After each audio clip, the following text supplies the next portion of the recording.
Hi there. You're watching Pop Culture Warrior. This is the way.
Broadcasting live from the basement of the Pentagon. This is WTF Nation Radio.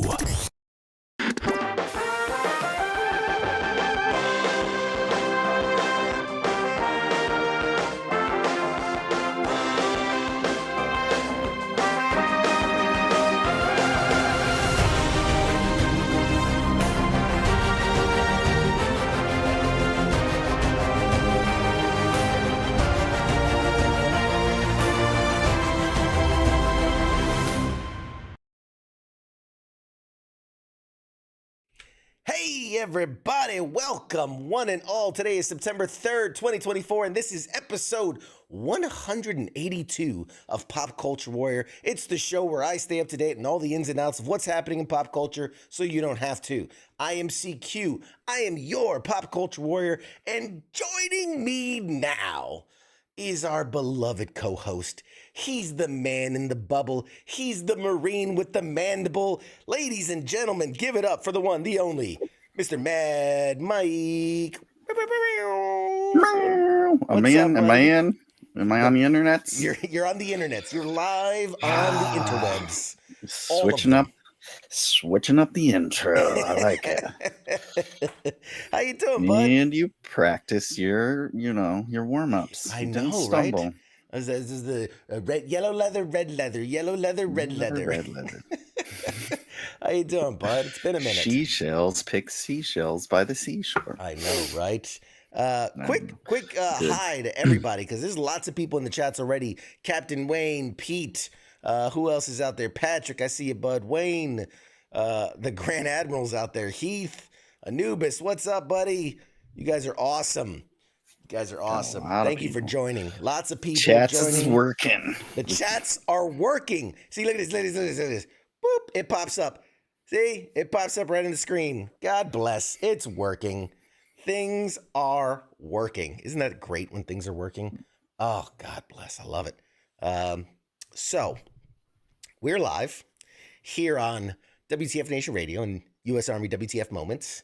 This is Pop Culture Warrior, where we talk about all the pop culture news. So, what's going on, man? What's going on? What's new with you, buddy? Not much. Not much. I'm here to do a show. People don't care about me.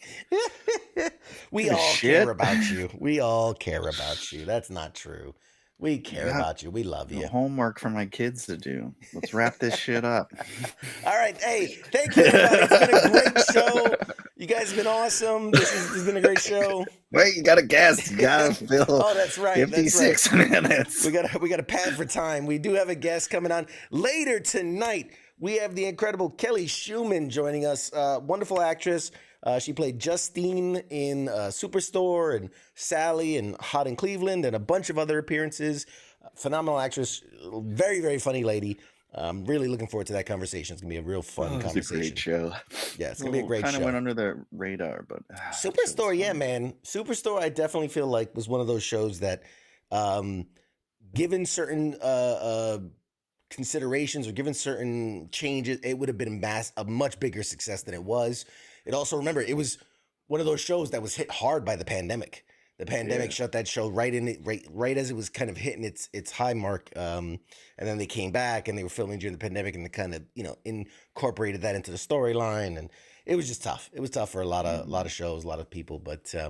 Showed you life at a Walmart, basically. Exactly. Yeah, no, Walmart is fancier. That was like life at like a CVS, I feel like. It was like anybody remember Eckerd's? What is Remember Eckerd's? Oh, Eckerd's. Eckerd's? Oh, man. I used to work. I swear to God, before I joined the Army, I was like a shift supervisor at an Eckerd's. It was crazy. I see why they went out of business. That's exactly why they went out of business. Yeah. Yes. We lost our number one guy. That's exactly. Shift number 2. Exactly. Can't cope anymore. Oh, man. I love it. Love it. Did you go to the set of Superstore? I did. I did. Back when it was filming, I was doing a tour of, what was it? With the back lots of Universal or somewhere. I think it was Universal. Yeah, I was doing a tour of the back lots of Universal, and there was a couple things filming at the time. It was like The Voice was filming, and then one of the shows was Superstore. Ninja Warrior. I think it was Ninja Warrior. Ninja Warrior was there, I think, too. Yeah, and I got to walk on the set of Superstore, which is pretty cool. Very cool experience. It's weird. Right in the scene, just walked right up. just hey guys. Like, there's an episode you just see me walking in the background, walking across, just doing this. Cut. They just ran with it. My GoPro. I'm just filming. This is perfect. Yeah, like it's just like any other store. Looks like a real store. Guys, your roof. You got a hole in your roof. There's no There's no roof. It's Just walls. just warehouse ceiling. This is weird. And there was no toilets in the bathroom, but I did my best. The toilet's not connected to anything. I flush and no water is coming out. It's weird. Oh man. Hey Keith, how's it doing? How you doing, buddy? Man, Keith is awesome, bro. Keith came out to FTX. He was in the local tri-state area, and he's like, "Hey, can I come play some games with y'all?" And I said, "Man, bring it." And Keith actually popped over and played some games with us last Friday night, which was a hell of a good time. We had a lot of fun.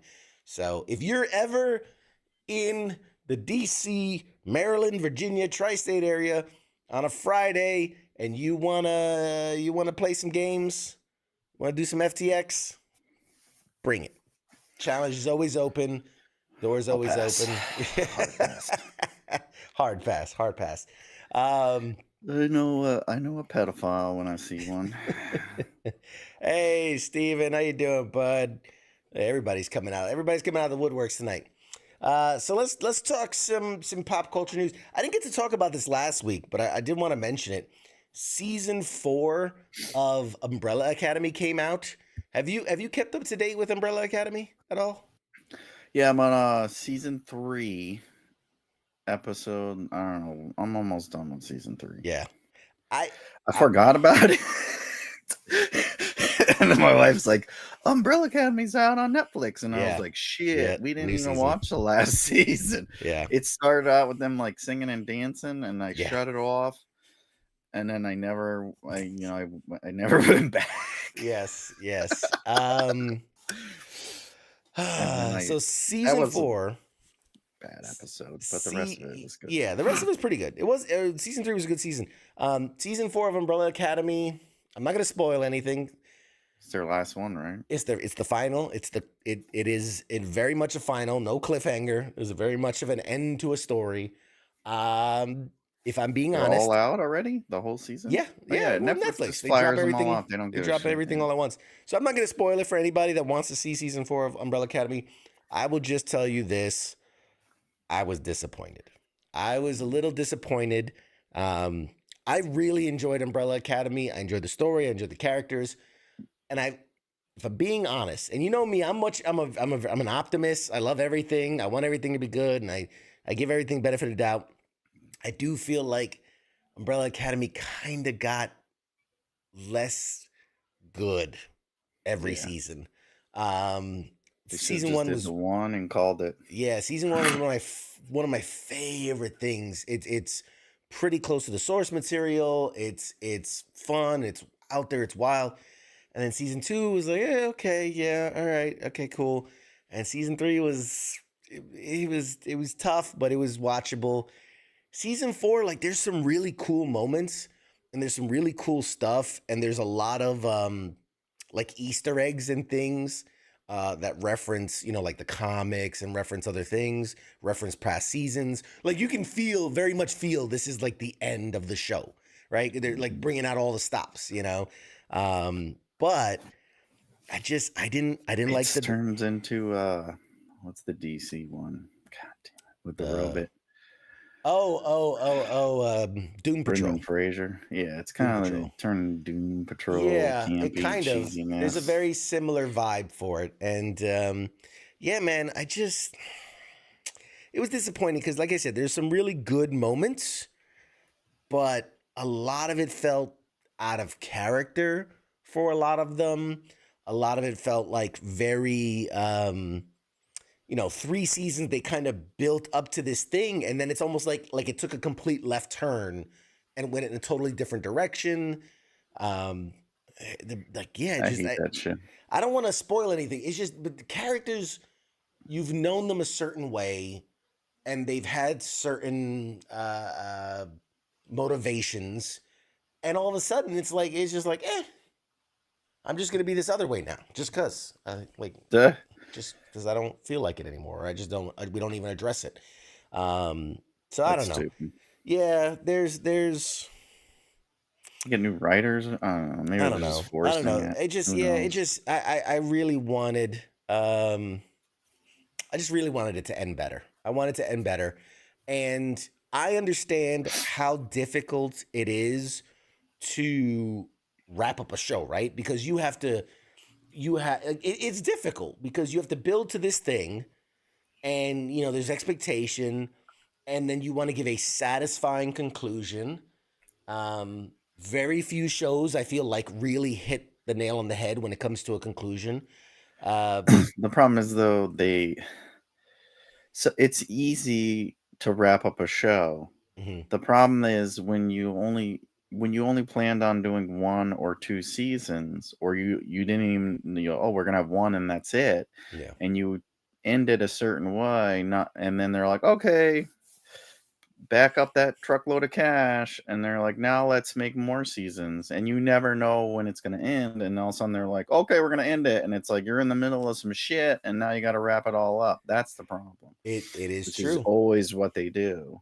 It's like, man, we were building up to this huge spectacle. It's like if you ever been to Disney, you go the Muppets ride, and I got the American dude's like, I got a 3-hour finale, and they're like, you got 5 minutes. That's basically how them with the season. Yeah. Like, Yeah, we it's true. got 5 seasons worth of material. You got 4 episodes. Wrap it Yeah. up. No, it's true. And it's true. And let's, okay, realistically, remove ourselves from the viewership. Now let's put ourselves in the writer's hat, the producer's hat.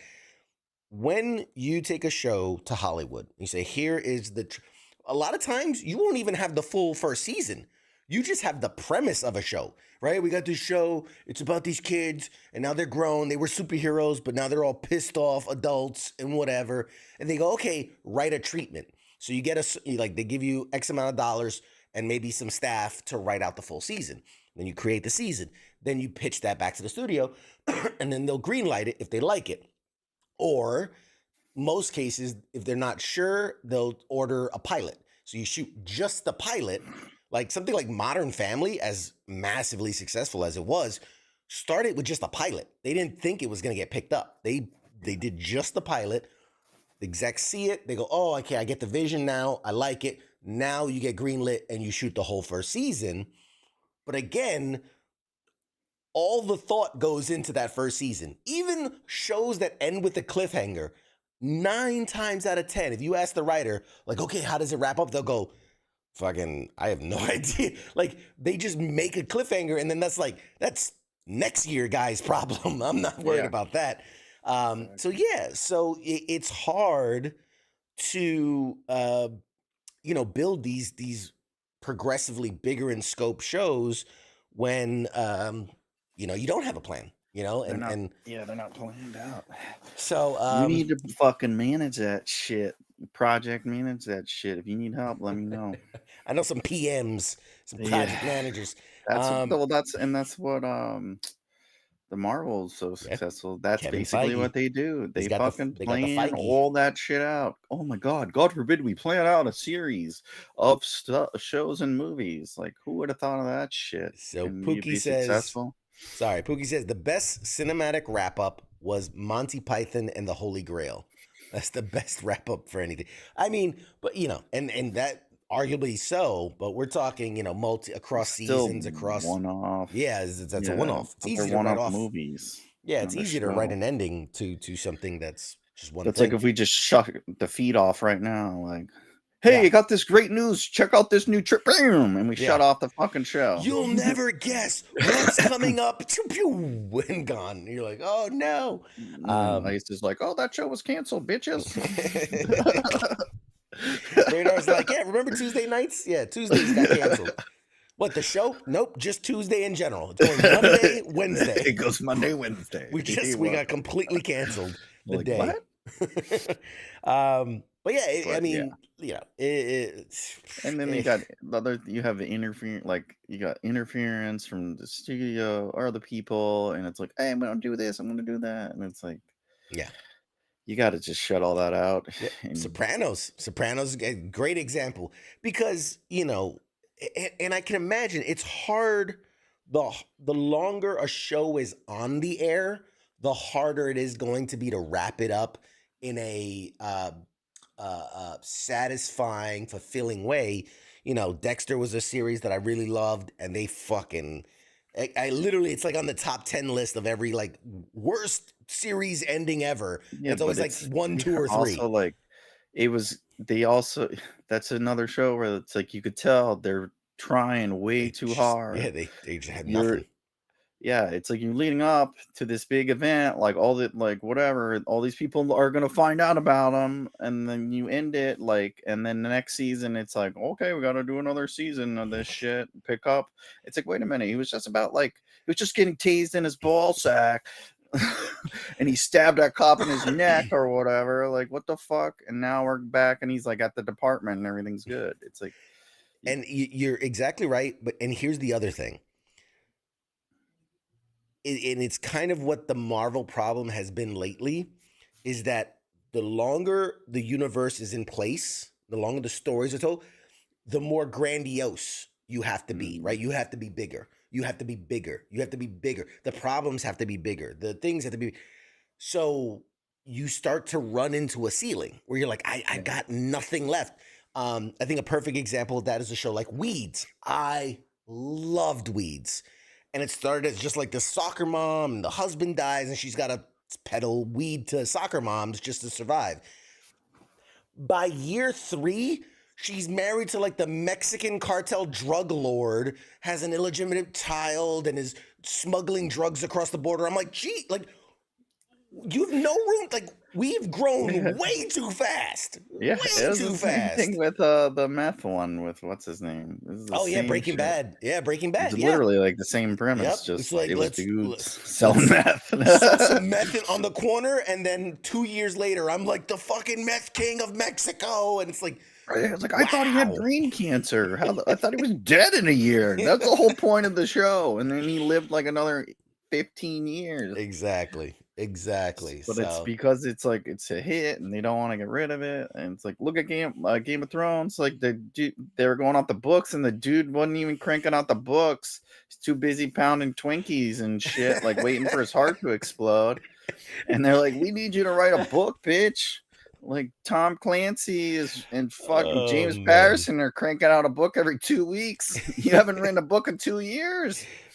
what's his name? Stephen King. He just That guy writes a book like every 10 minutes. Stephen King. What's the other one? The one that like the Rainbow Six stuff is it? Tom Clancy. Tom Clancy. These guys just James pumping Patterson. out weekly. It's like, what the sellers. fuck? You got a staff of writers. There's no way your old asses are writing a book every 10 minutes. But you yeah, can't even do a comic book in a week, and these guys have a novel. Kevin Smith is still trying to finish his comic from the 90s. Part 4 waiting on that shit. Oh god, was it the onomatopoeia guy? It's still waiting on that the finale of that. But anyway. So it's like, yeah, like I don't know. There's a number of factors, but yeah, I don't know. The problem being they don't plan it out good enough. I mean, and I don't blame them. It's a thing. You don't know if it's going to be successful or not, and you want to do is if I'm a writer and I've been some of these guys, it's their only thing, you know. Oh, I got this great fucking story. It's all and they're pushing it for years, and then someone picks it up, and they're like, I want to do a great season. I don't know if I'm gonna get another one, so I'm gonna fucking end it. And then it's like, oh, we're gonna do another 3 seasons, and here's $50 million, and you're like, fuck. Okay. Get some meth. We gotta write a season. We got a lot of writing to do, guys. We need ideas. I got about 10 million of my 50 million for Coke. The truth is, you know, as someone who wrote a script for Hollywood and shopped it around and got a lot of, hey, we love it, but you know, just it's not the right time for this thing, whatever. Like, I didn't have an idea for a season 2. We had the bones of season 1. We know where we were starting and kind of where we wanted to go. A lot of the in-between stuff wasn't even fully fleshed out. And then, God forbid, like I had an idea for a season 1 cliffhanger to kind of get us to season 2. But yeah, man, like I have no idea what season 2 would look like. So, and then a lot of shows too. Shit they deal with. Yeah, and a lot of shows too will use the feedback of season 1 to direct season 2, right? Where they have, we have an idea, but then you get the reception. You go, oh, everybody hates this character. We're gonna phase them out, and everybody loves this character. Okay, we're gonna bring them up. So yeah, It is what it is. And you go off the source material too. So it's like, I mean, comic books, it's hit or miss. I mean, they did Preacher. There was a lot of those comics. Walking Dead. There's a shit ton of those comics. Wayne says, "Is it a crime to have Law and Order for a kabillion seasons?" Yeah, that's People fucking keep watching it, and there's 800 versions. I'm like, procedurals, man. sometimes I'm like, is this really a fucking thing, or am I watching like some fan made spoof? Like, I gotta remember what I'm watching. Like, I'm not watching, not on the Facebook reels. Yep, It's just real life. Excuse me. No, procedurals, man. That's them. Anything that's like hospital drama, police drama, investigation drama, legal drama. It's you're banked for at least 100 episodes, if not more. Fucking blows my mind. It's like, and you got NYPD, you got Chicago. There's 1,000 of them, and it's like, yep. No, this is true. And like my least favorite is CSI. Yeah. The guys are fully strapped, like taking down criminals. It's like, like CSI not even qualified. They cannot carry a weapon. Dude, what about the NCIS? You think the Navy guys are just running through the streets of LA like NCIS? Like, you have no They're not cleared to carry firearms either. They're support, bitch. Get your ass back in that cubicle, motherfucker, and print out my ID since you're not here doing to nothing. solve the crime. I'm a JAG officer. You're like, you're a JAG off. That's what you are.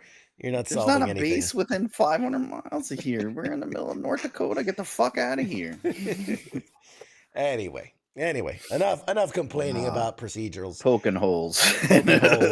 Poking holes. Not the kind of holes we like. Earlier this year, news first started to circulate about a movie that was going to be based on the Sims video game series. I'm going to say this again, a live action movie based on the Sims video game series.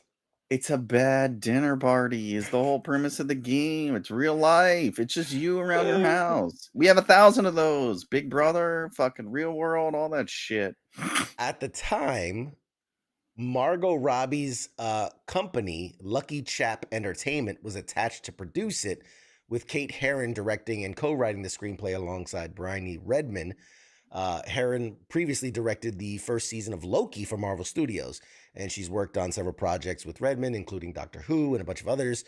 At the time of the announcement, there was no studio attached, but that has apparently changed. According to reporting, Amazon's MGM has won a bidding war, which again, who's having a bidding war on the Sims live action movie? But I guess based on the success of Barbie and whatnot. Yeah, it's because they think, they liked a movie about a doll. Yeah. Let's go to this game that nobody's fucking played in 25 fucking years. You'd be surprised at how popular The Sims still is. It's actually kind of crazy. It, constantly buys it every year. I'm like, Jesus Christ, you're one of 10 people that play this fucking game.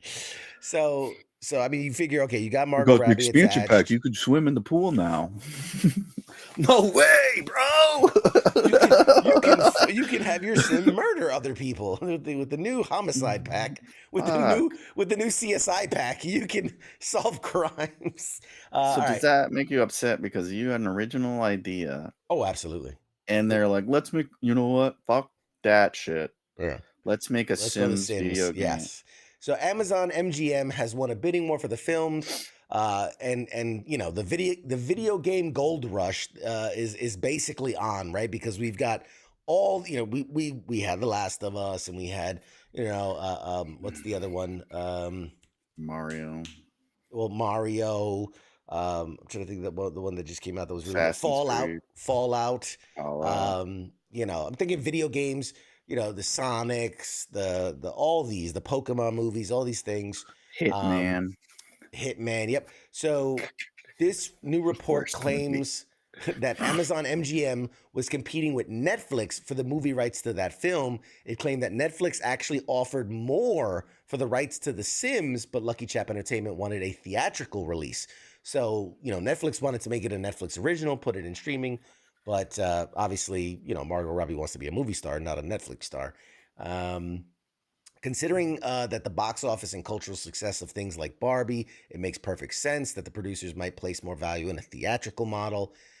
Video game movies and TV adaptations have gotten a lot of attention over the last few years, right? We talked about Super Mario Brothers, Sonic the movie, Last of Us, Fallout, all even Twisted Metal on Peacock was actually, I thought it was pretty good.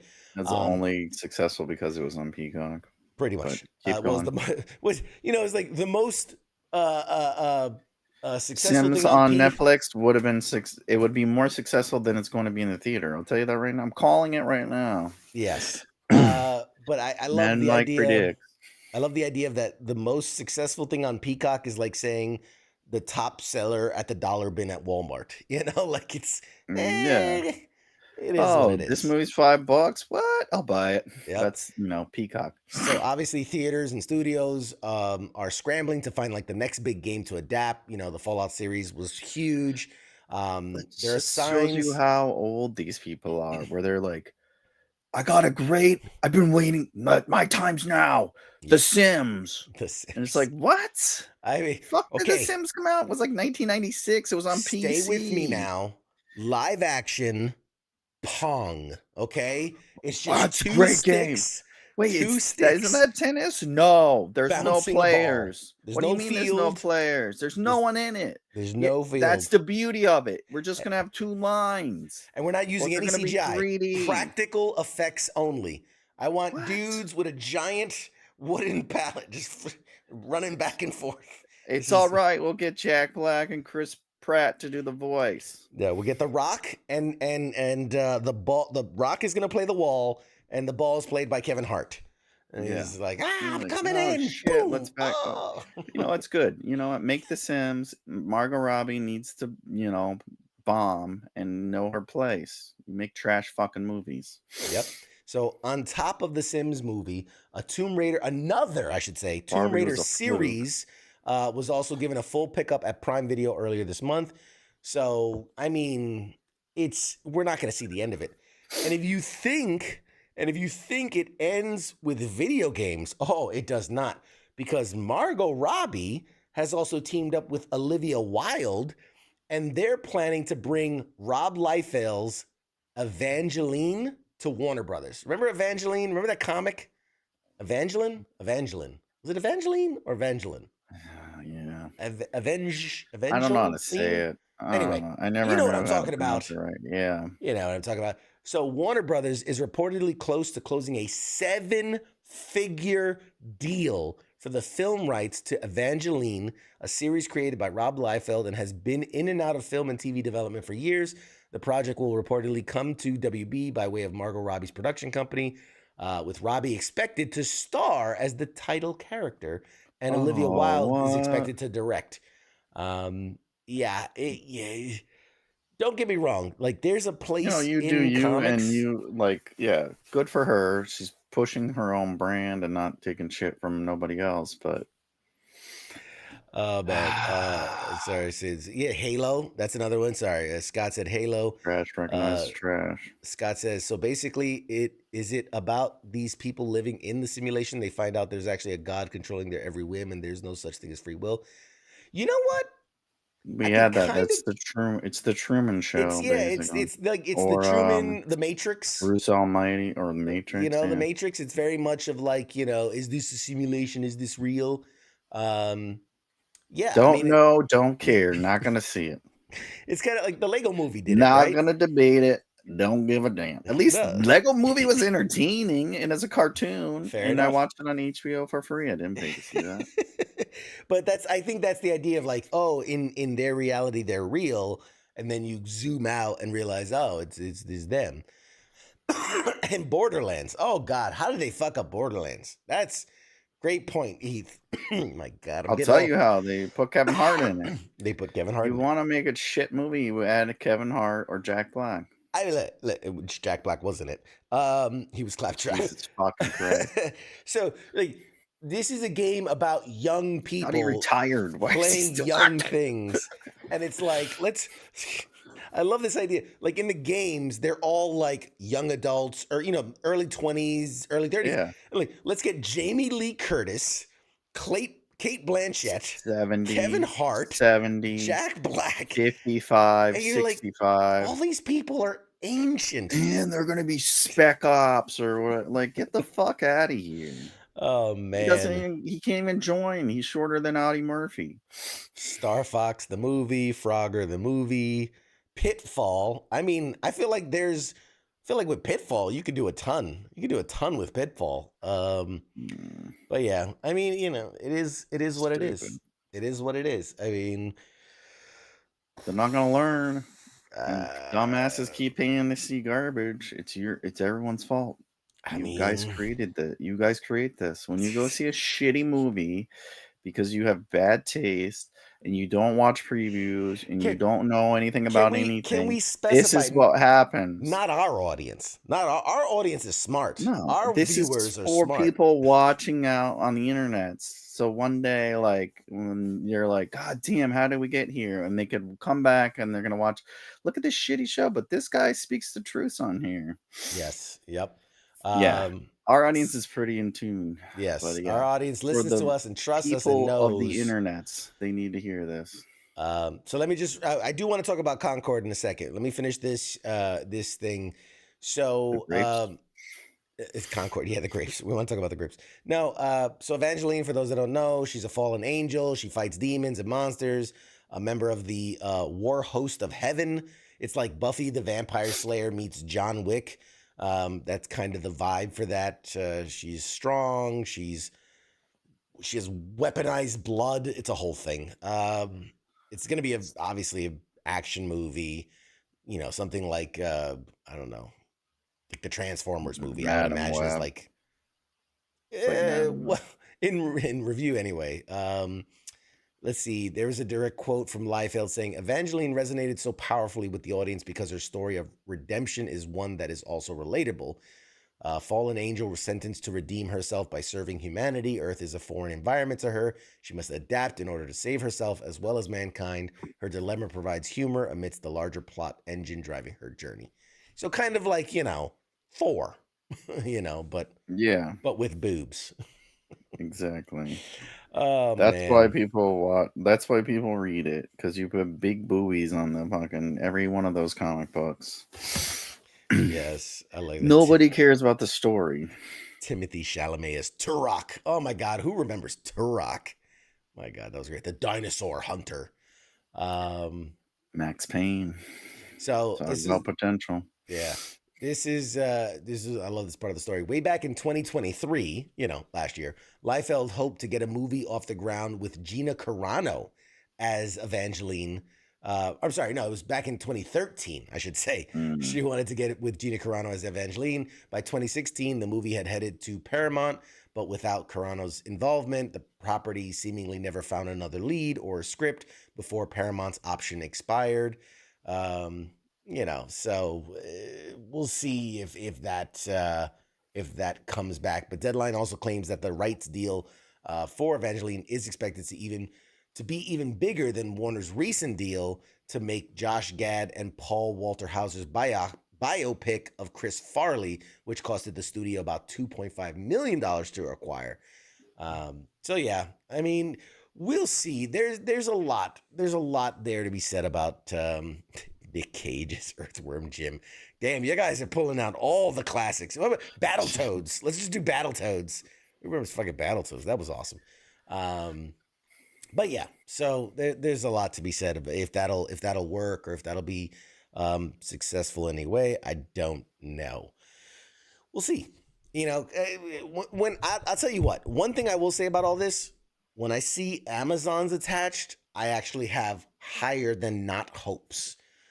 Anything with the Sony label on it, I know immediately. Just write that off. Yeah.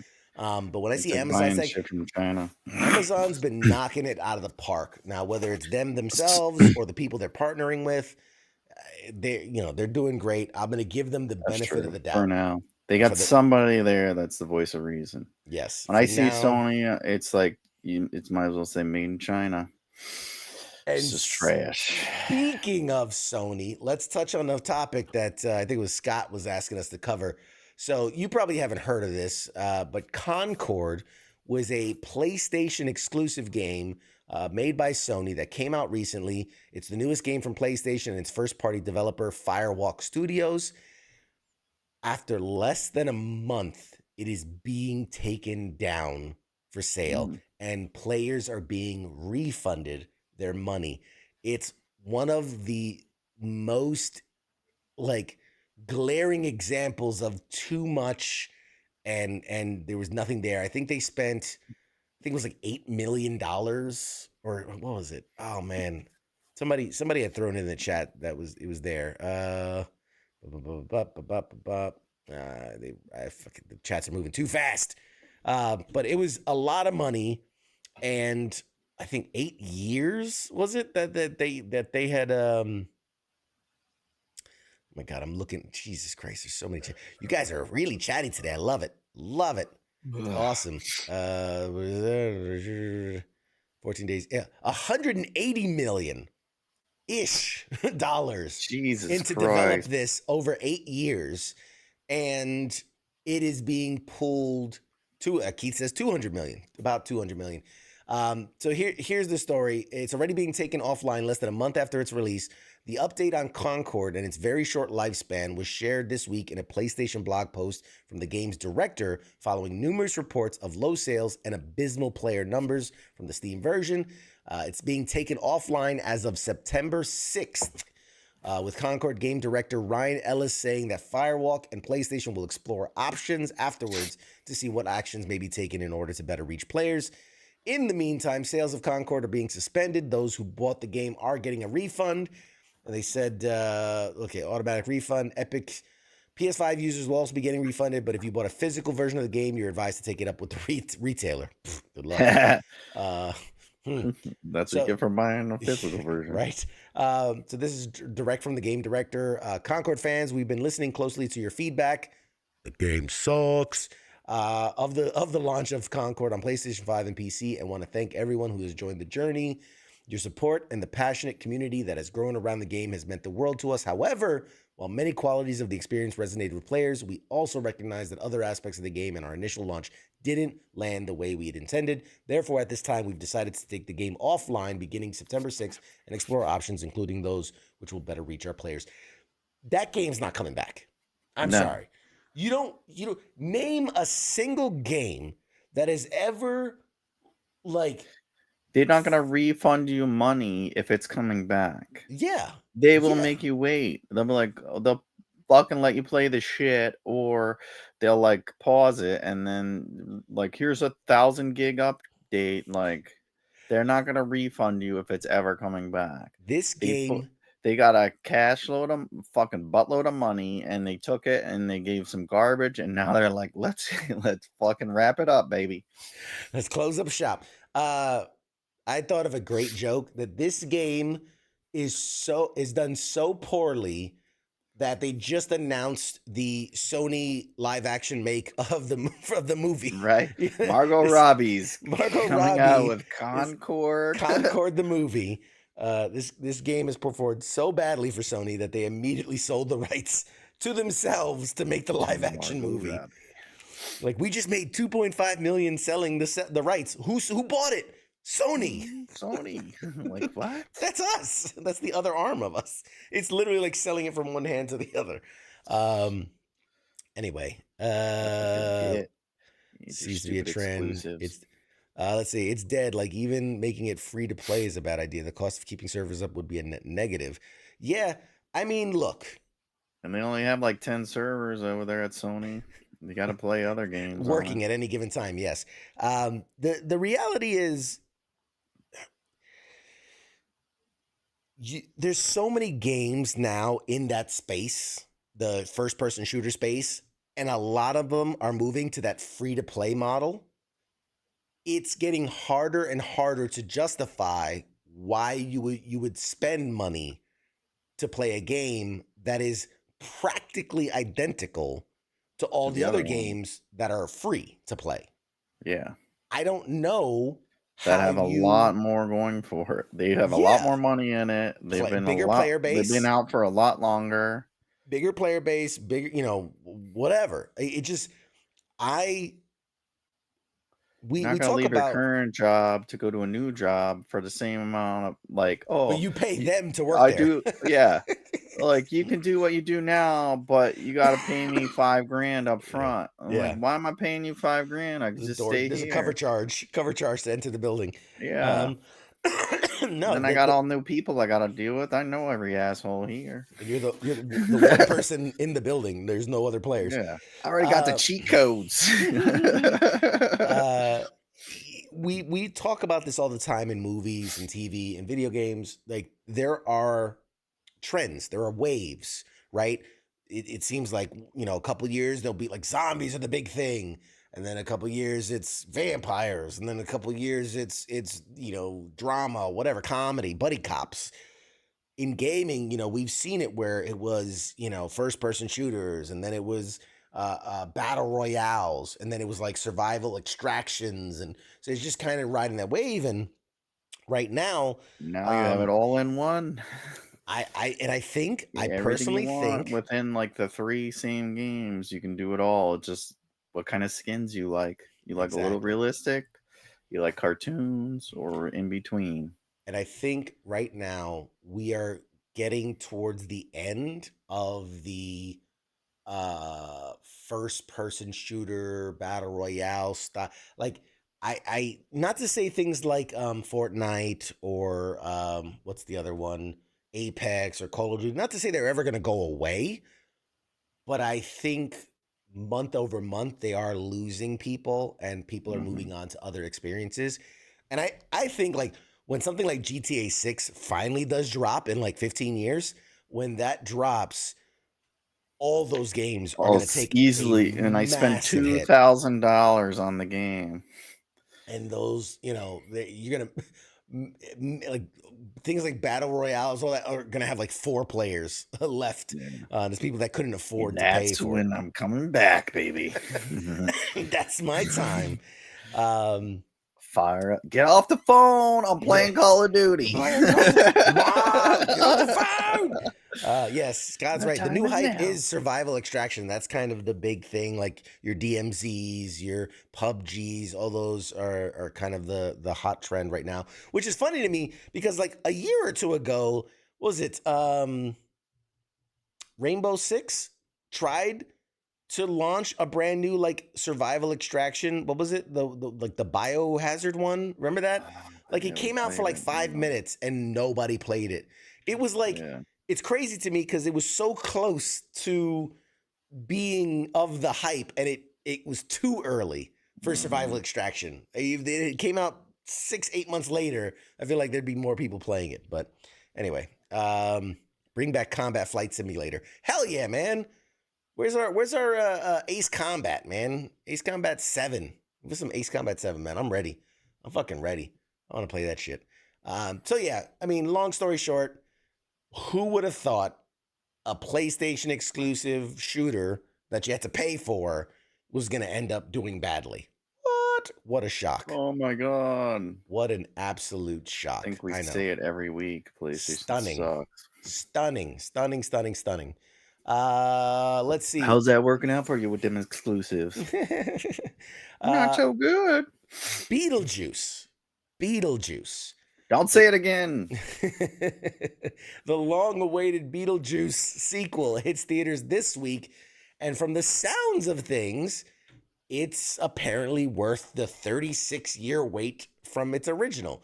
Right now, there are early previews that have gone out. People have seen it at I think it was one of the film festivals it premiered at, and then there's been some like I know press people have seen a couple like the reviews or the early screenings of it. So nobody reliable has seen it. Got it. That's very funny. Oh yeah, we love it, and it's like who pays all you? I tell you. Okay, Warner Brothers. Yeah, got it. The Rotten Tomatoes score for Beetlejuice.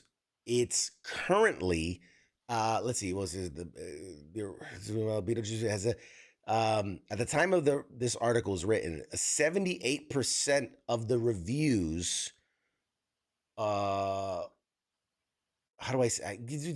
Okay, so real quick, this idea of like the Rotten Tomatoes thing, it's They're doing a always percentage of misconstrued. like the reviewers that saw it. Yeah. So they're So okay, rating the score off of people that review, like basically reviewers and industry insiders that have seen it, correct. and they got 78%. So many people think like, oh, it's certified fresh. It's 90% on Rotten Tomatoes. That means it's 90% of a good movie. And it's like, no, that means it takes all the reviews that were written and published by authorized users.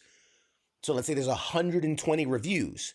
It's saying that whatever percentage were positive reviews, which if you say the movie was 3 stars out of 5, which is like, it's an okay movie, that's considered a positive review, right? Because if you, it's such a weird system. Yeah, I so it's don't if you like it. go on Amazon and you fucking scroll down and you look at the AI summary of all the reviews, Yes, that's the Rotten Tomatoes that's the score. Rotten Tomatoes thing. So it's a 78% of 40 critic reviews. So remember, the only people that have all, like, because Rotten So Tomatoes, 40 people out of 40 people, 78% of them said that it was gave it a 3 or higher or whatever. correct. Like, on a scale of 10, they gave it a 5.5 5 or higher. Yeah, You okay, know? cool. So it's and not right that now, great. okay, the It's about latest Anubis, thank you, is 82% with 55 reviews. So again, take it with a grain of salt. That doesn't mean I it's a didn't great know that. movie. I thought it was like, that's good to know. That's I didn't know good. that. I learned That's something.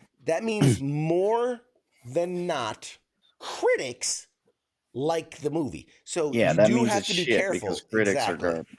Exactly. And this is why there's such a vast difference when you look at critic scores and theater goer scores are usually so fucking dramatically different. 90% critics, rave, 28% theater goer score, right? Like it's the Yeah. everyman, I don't know. I could spew on about that for fucking hours, but realistically, I follow a few creators that I think are very reliable sources. And funny enough, I know one of them, he was talking about, he goes, I saw part 1 just to refresh myself of the original.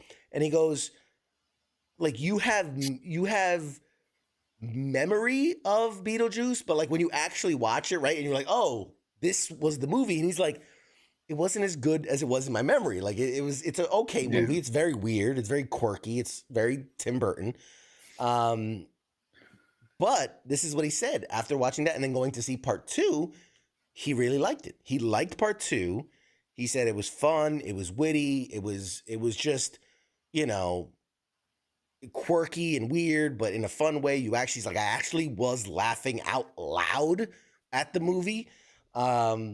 He did say the thing that surprised him most was how little Beetlejuice is actually in the movie. Which was the same in part 1. Right. And he said, he's not a major player. For a movie named after the character, he goes, my best estimate, my best guess, because he's not like, I didn't time it, but it felt like he was in about 15 minutes of the movie. That's it. I think about right.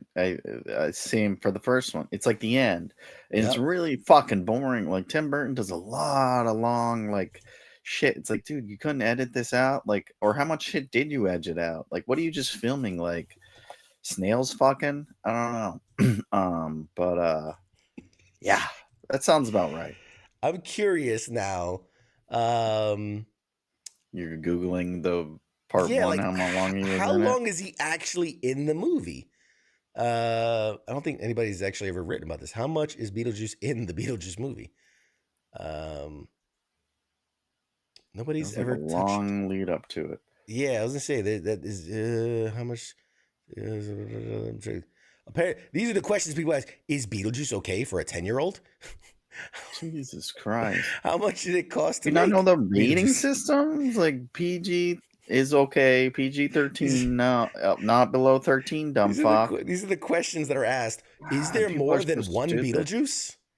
Oh man, I have no faith in humanity. Oh god, it's so funny.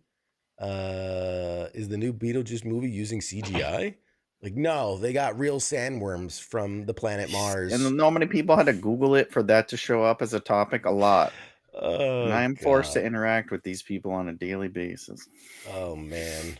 They had to bring in real demons for Beetlejuice. It takes time, man. It Yeah, takes they time. literally had to go down to the waiting room in hell. Like, what the fuck? Are you stupid or what? Angry Elf says the People are original allowed to Beetlejuice. vote.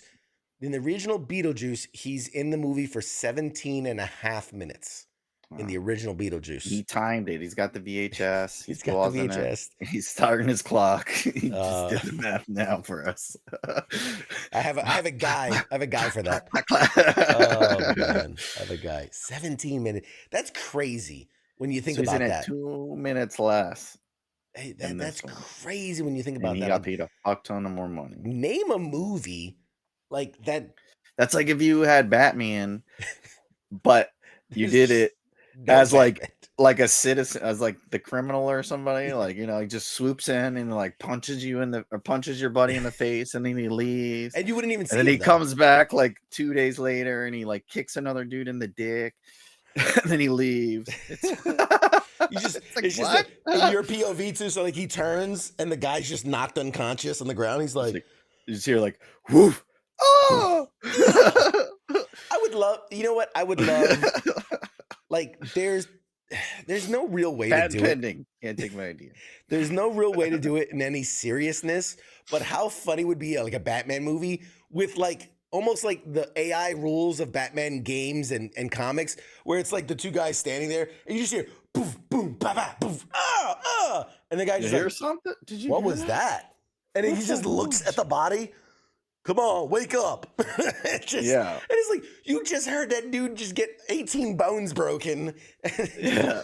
Oh, No, it's like Batman's beating me. But he didn't hear it because it wasn't in the radius. And the guy, Wasn't you in go his back cone on of your vision. patrol, and the guy, you like trip over the guy, but because you weren't looking in that direction when it happened, it doesn't count. Oh man, yeah. Hey, Patrick, that's banger on. What would be the breakdown of Michael Keaton's paycheck for 17 minutes of work? Oh man, that's great. Oh man, Kudos for him. Let's see. How But much did? But it's not really 17 minutes. It's because they probably did a lot of shit that they edited out. Well, of course, but I mean, we're talking like screen time, Actual screen value for what he was paid versus everyone else. Yeah, way more than everyone else. For paid for Beetlejuice. It's only doing big money shit now. We'll see. Let's see how much. Here's check how much you made for remember bringing the Beatles. Michael. Michael G. He said apparently $10 million. Let's see. Michael Keaton, Winona Ryder was obviously the sequel directed by Tim Burton. There's a story, but it was just rumored cast salary. Let's see. One of the most anticipated titles of the year is expected to gross much more than the first one. First one had a budget of $15 million, ended up earning $74 million. It's really good. It hasn't been revealed how much the budget for the sequel is, but it's estimated to be as much as $200 million. Here's check out the main figures rumoredly earned for bringing Beetlejuice sequel to life. Michael Keaton, $10 million. Winona Ryder, $5 million. Why? Do you really need to pay Winona Ryder $5 million? What else is she doing? Look, all due respect. It's because you got to pay him a reasonable wage. I mean, Catherine O'Hara, $2 million. Monica Bellucci, she should have got $5 million. 1.5. Great. William Dafoe got $1 million. Justin Theroux got 1.5. Jenna Ortega. Why did you pay Justin Theroux that much money? That guy's nobody.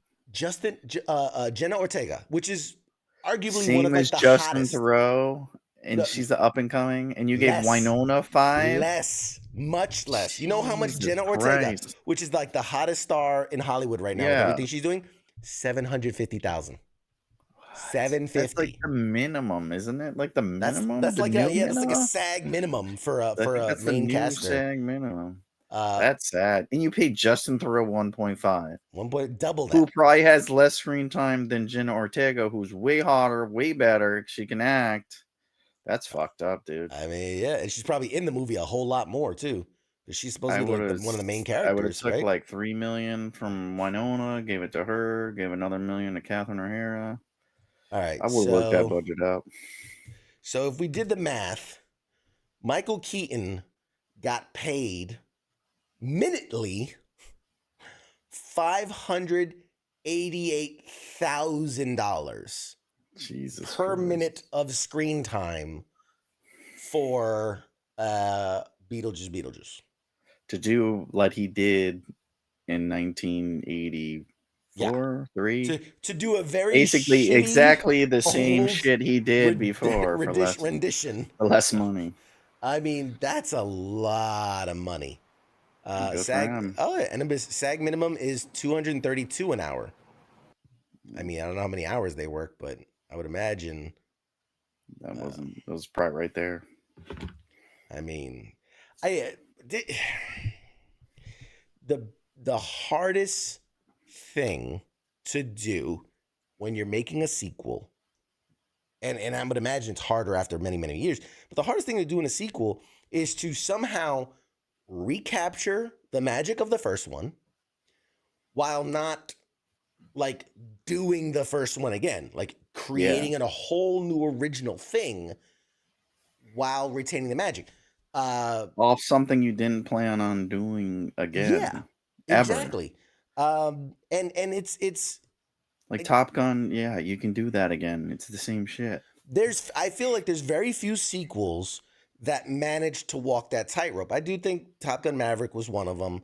Like the Toy Story sequels have always they were good. They built off of and explored new grounds while not like reiterating everything.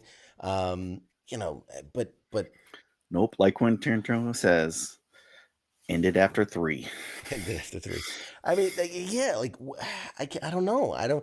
There's not a lot of sequels that really kind of build on the premise while, like I said, capturing the magic and making it good. But we'll see. Again, early reviews are positive, and I'm willing to give it the benefit of the doubt that it's going to be a good movie. So we'll see. We'll see. Back to the Future. Yes, I had a feeling somebody was going to call me out. Back to the Future is a great example of sequels that build on the core mechanics and the core concepts and the core characters while still progressing the story forward, expanding the universe, and putting our beloved characters in new paradigms and new things to overcome. So yeah, you know what? Fuck you. Back to the Future. It's a great movie. Absolutely great movie. I don't care. You say what you want. It's the best trilogy of all time. I see our guest is hanging out in the guest room while we've just been chatting in here. So, guys, we're going to toss it to a short break. And when we come back, we have a phenomenal guest joining us. Mad Mike, appreciate you so much, buddy, for hanging out with us tonight and shooting the shit with us as we do. Any final words for the viewers at home? No, don't walk in dark alleys at night. helpful tips from the Marine, as always. All right, guys, when we come back, we got the incredible Kelly Schumann joining us. I can't wait. This is going to be awesome. We'll be back with more right after this. Shots.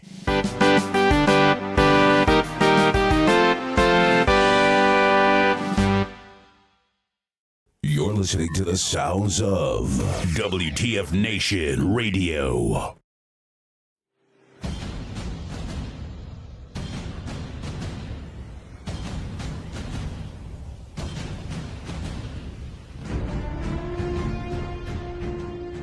Hey, you there? Yeah, it is right, you. Let me ask you something, alright? Where the hell do you think that you're going? Oh, would you think because the show is going to commercial that means you get to just walk away? Well, CQ asked me to pass on the little message, alright? And it says, I'll be back.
You're watching Pop Culture Warrior. The force is strong.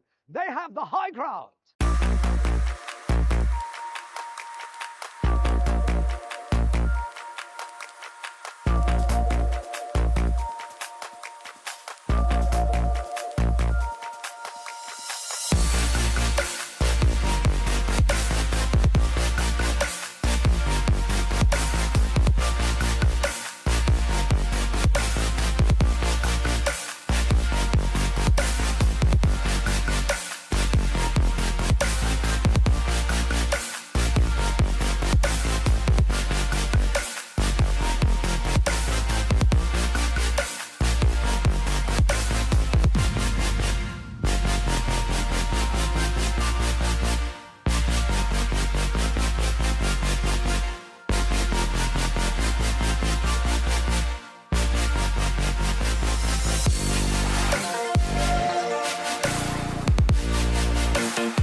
Broadcasting live from the basement of the Pentagon.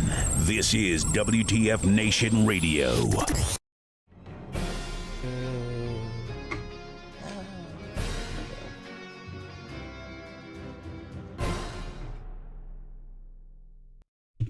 Hey, everybody, welcome back. Welcome back. We are back. Oh man, I'm so excited. You guys know I've been looking forward to this one. Welcome back to Pop Culture Warrior. I am your host, as always, CQ. Our guest tonight is a talented actress who has made her mark both on screen and on stage. She's best known for her standout role as Justine on the hit show Superstore, or Sally on Hot in Cleveland. She has showcased her ability to blend sharp wit with heartfelt emotion, creating memorable and beloved characters. In addition to her television work, Kelly has appeared in a range of popular shows, including Bones and The Mentalist and many others, proving her versatility as a performer. Beyond her television roles, she's also garnered recognition for her work in theater, and her performances have earned her acclaim from critics and fans alike. Whether she's making us laugh or pulling at our heartstrings, she brings unique energy and authenticity to every role she plays with.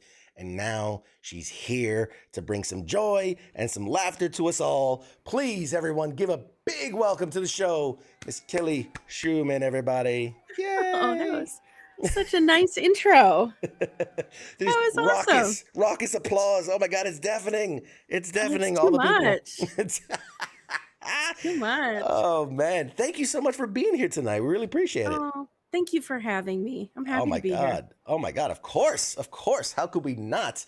Man, there's so much I want to talk about. We were just gossiping, behind the scenes as I'm one to do. But let's start off. I like to get to know a bit of the person behind the characters, a bit of the real person, the Kelly. I don't want to know about Justine just yet. I want to know about Kelly. So Okay. start us off. This is a pop culture show. We're mostly Yeah. military veterans. What is, if any, your military connection? It's funny that you start with that question because I called my mom on the way home from work today and I said, I just want to make sure I got it right. So I actually have, at first I was like, I don't have that many family members. And then I started thinking about it. I'm like, actually, I have a lot of family members. I have mostly Army. Okay. I have a very close dear cousin who was in Iraq, and the whole time he was there, we were sending him, goodie packages, all kinds of stuff. And then I have another cousin that was Air Force. So then my grandfather was in World War II Army. I have my mom's cousin was World War II Army. So we have a lot of Army folks. And then I have a really dear friend from high school who like immediately out of high school, he knew he wanted to go into the Air Force. He wanted to fly planes, and he did. And he retired after flying Air Force Two for a few years. Wow. I know. So he's pretty cool. Him and his wife are both Air Force, and they are just amazing, lovely humans, and pretty impressive humans, if I may say. That's incredible. That's Isn't that cool? what a great connection. I mean, you know, Yeah. and again, I always tell people the reason we ask this, I mean, it's not a gotcha or anything like that. It's just this idea. I know a lot of military veterans, you know, myself included, sometimes post service or even during the service, you feel disconnected from the civilian Hmm. population in a way. And Yeah. so when we get to see people like you who are like, oh, I've seen this woman on TV, like I know her character, she's made me laugh. And oh, she has a cousin, she has a family member or a best friend or whoever that serves. It just kind of, for me, it feels like it kind of connects, you know, things that we love, like shows like Superstore and things, and saying like, oh, there's that connection there. That's awesome. So Yeah, thank I you for can't even sharing that. imagine. Uh, I appreciate the service of all veterans, and everybody actively serving. I literally I cannot imagine, but if this brings even just the tiniest bit of entertainment, that makes me happy. That's awesome. I Yeah. appreciate it so much. Again, being that we're a pop culture show, I gotta ask, like, what is it that you geek out about, right? What is it? Oh my Books, God, movies, what don't I? comedy? Like, what is it that you geek out about? Yeah, it's TV. I love TV. I think I love TV the way some people are about like film and cinema, and they take it seriously, and Right. they want to talk about it for hours on end. I can do that with television. And I can do it with, what people consider to be like quote unquote good TV, and I can do it with not good TV. I Sure. can do it across the genre. I love television. It's my favorite medium. I love I it. I love it. There is a place. I know people call it like trash TV and these things. Hmm. Where it's like there's a place for it, man. If it makes you Absolutely. feel a way and it gets you through the day or whatever, like there's a place for it. So uh, Absolutely. I'm all about it. My upset 90 Day Fiance. You ever watch 90 Day Fiance? Oh God. Oh my gosh. Oh Okay, my God. so I did not watch it until I went home to my parents' house to visit one time, and my 70-plus-year-old parents were like, "We got to watch 90 Day Fiance." And I was like, "I'm sorry, what?" So they're like super into it. Yeah. So I have seen some now. My kind of people. We would get along. We would get along. Yes. Okay. What else? So I'm curious. Take us back a bit. Uh, Kelly before LA, right? Kelly before I Yeah. read some. You were Oak Parks, Illinois, right? Is that you're coming from?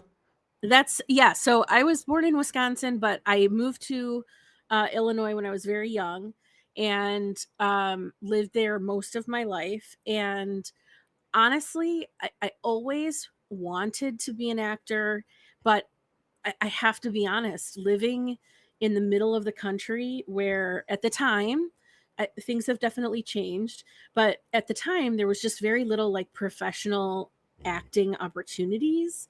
There's a couple of like professional theaters that are equity, which is the union, and then there's a lot of professional non-equity theater in Chicago. And so I was surrounded by it, but actually being an actor who made their living as an actor seemed impossible. It felt like, I mean, I felt like I would have had as good a chance at that as being like a brain surgeon. Like Right. it just seemed impossible. Right. And so I spent a lot of time, like all of my 20s, just trying to find something else that would like work for me. And then, like right before my 30th birthday, a friend had moved out to LA, and he said, "I have a play I want you to do here in LA." And Los Angeles has amazing theater, but it is not known as a theater town. Mhm. And I thought that is so ridiculous. Why would I go?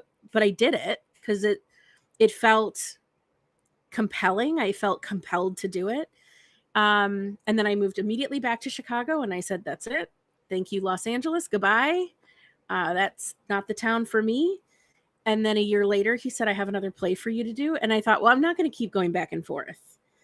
That's silly. So that's how I ended up in Los Angeles. And I remember my dad saying, so like, are you all in? You're going to try this? And I was like, yeah, I guess I'm all in.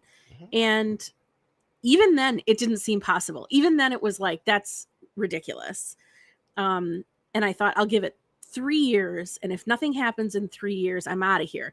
And nothing happened in 3 years. Not a thing. Like maybe 3 more years. Maybe 3 more. And every year I was like, okay, 1 more year. Okay, one more year. Yeah. I got to like 7 years and I was like, I guess I'm doing this. I guess I'm staying here. Okay. Yeah, every little tiny job that I got was like, I just felt starved for that feeling. And so it was just enough to keep me going. Is it? I could imagine. I'm not a drug user. Kids, stay away from drugs. But I imagine it's like, Yeah. oh, getting that next fix, that next hit, and you're like, oh, it is. grows the addiction of like, I Yes, want to do it more and more. I'm chasing the dragon. Yes, I am after it big time. Yeah, and I Yes. can't. Every time I think about, I was just talking about this with a friend over the weekend. Every time I think about quitting, I'm like, what am I going to do? I mean, no, because I'm completely addicted to the way it makes me, look, I wish I'd gotten the accountant calling, but I didn't. I got this one, and it's the thing that I'm good at. It's the thing I love doing. It feels the most natural. So I'm stuck with it. Yeah. We talk about this all the time too, about how crossing your passion, but also getting paid well enough to do it. It's a very difficult thing to do. And so, for the 1%ers, that you nail it. And for the rest of us, it's just like, man, we gotta keep it going and find a way. There was a great scene of yours. I was looking through some of your highlights and some of your Oh, things. yes. And I think it was Bones, where you were in like a boot camp setting. I was, yeah. Which was very, I felt that. You I felt felt that. it when you were in there. I was like, oh my God. And you're doing this like low crawl under the barbed wire in thick mud. That's and right. As much as I appreciated it in the context of the show, my thought goes, that must have been a day of filming right there. There's got to be some stories from that day. Well, let me tell you, it was real mud. There was no I went into it so naive, just a little baby child who thought, oh, this is not going to be that big of a deal. They're going to use something fake and I have to act like it's hard. Yeah, CGI, right? It was going to be CGI Yeah, mud. exactly. Yeah, Bones and the CGI they use. You guys, a lot of that is real. And this was real mud. And I crawled through that mud. I'm going to be conservative here and tell you that I did it 30 times, but I did it way more than that, because what you don't realize is when they're shooting something like this, you shoot a wide shot, then a medium shot, then my coverage, then the girl next to me's coverage, then the man's coverage. And each time you're doing say 3 to 5 takes. So it was the longest day. Something funny that kept happening is that mud weighs a ton and the pants kept falling off of me. So I would crawl, and it's like, if you've ever crawled in that thick of mud, there's a vacuum effect that happens. And so my pants would stay behind and the rest of me would keep moving. But honestly, after 5 minutes in the mud, there was no vanity. I was like, I don't even care. Keep the pants. It was horrible. I lost shoes. I mean, there's still probably things in that mud pit somewhere. So, that was a rough day. I can imagine. So I'm very curious about the technical aspects of this, right? So forgive me, but yes. When you're shooting something like this repeatedly, you can't get do you have to change clothes every time? You have to give you the same outfit? So I think we did have, they definitely had multiples of everything we wore. And I think the actual getting into the mud, they shot a couple times and you'd change in between. But no, once we were in, they would just, you'd crawl a little bit and then they'd say reset, and you'd just crawl yourself back, and then you go forward again and then you go back.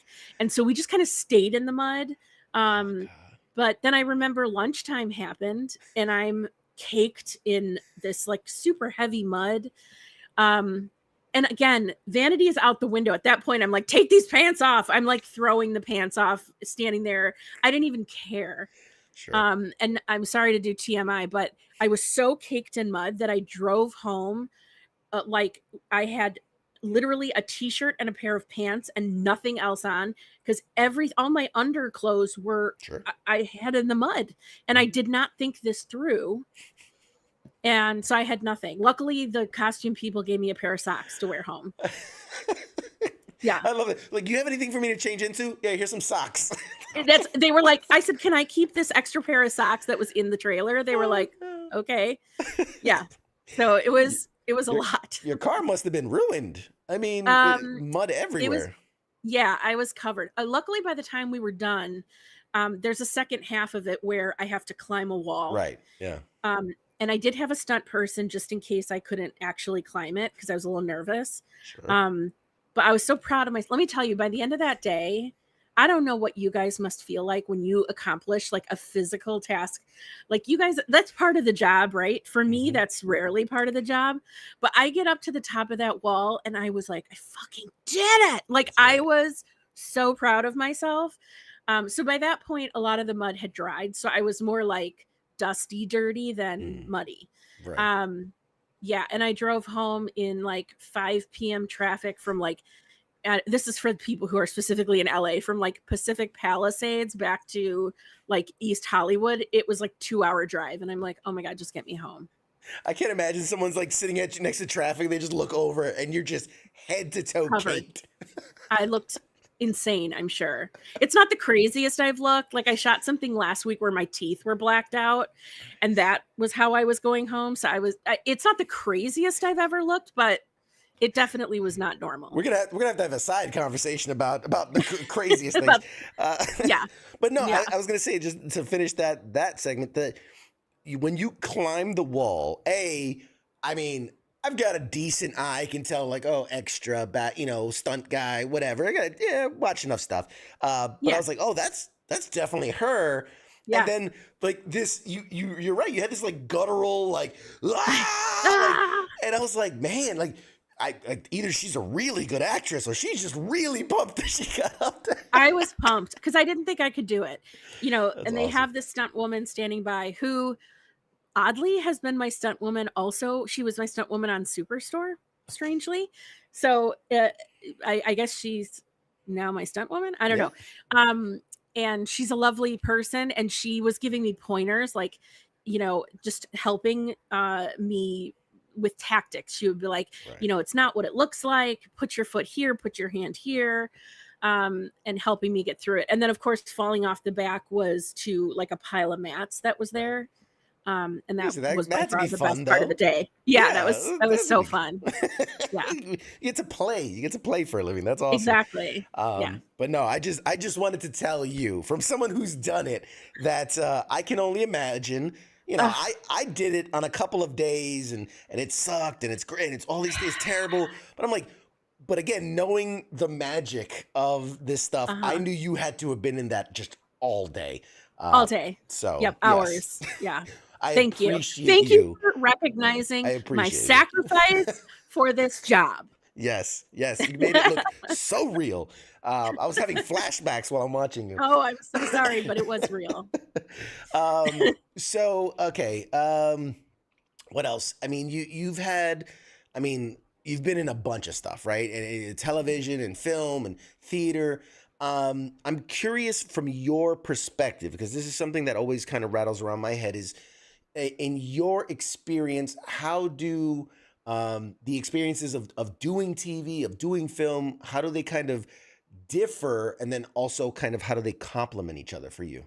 Yeah, this is such a good question. And for, like most of my career before I got to Los Angeles was theater. So the great thing about theater is you can use your body, you have a full range of motion. I can move if I feel compelled to move. And it's a bigger sort of thing because you're on a stage, you've got people at the back of the auditorium you're trying to reach. When my very first day on Hot in Cleveland, this was not my first TV show, but it was my first time walking and talking at the same time.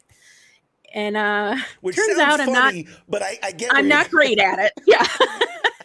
it Honestly, sounds like such a random thing. Walking and talking, no, you know, it's hard. it took some practice because they literally do put a piece of tiny tape on the floor and they're like, don't go past this mark. I cannot see that mark.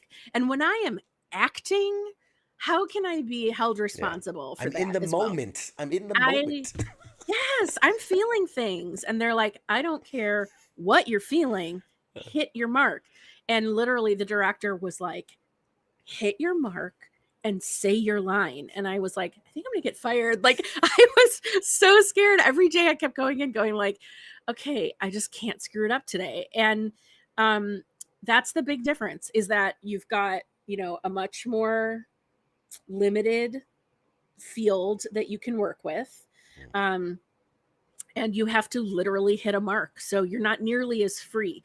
And then it depends on what you're shooting. In some instances, they want you to like try different things. In other instances, they need the same take over and over and over again. So those are just different skills that I've had to like hone over the years because yeah, on stage, I mean, you pretty much know what you're doing. You've rehearsed it, and it might change a little bit from night to night, but like you don't want to pull any punches. You don't want to scare anybody. You know, everyone needs to be safe. No improv in theater. Exactly. You're not just like saying whatever comes into your head.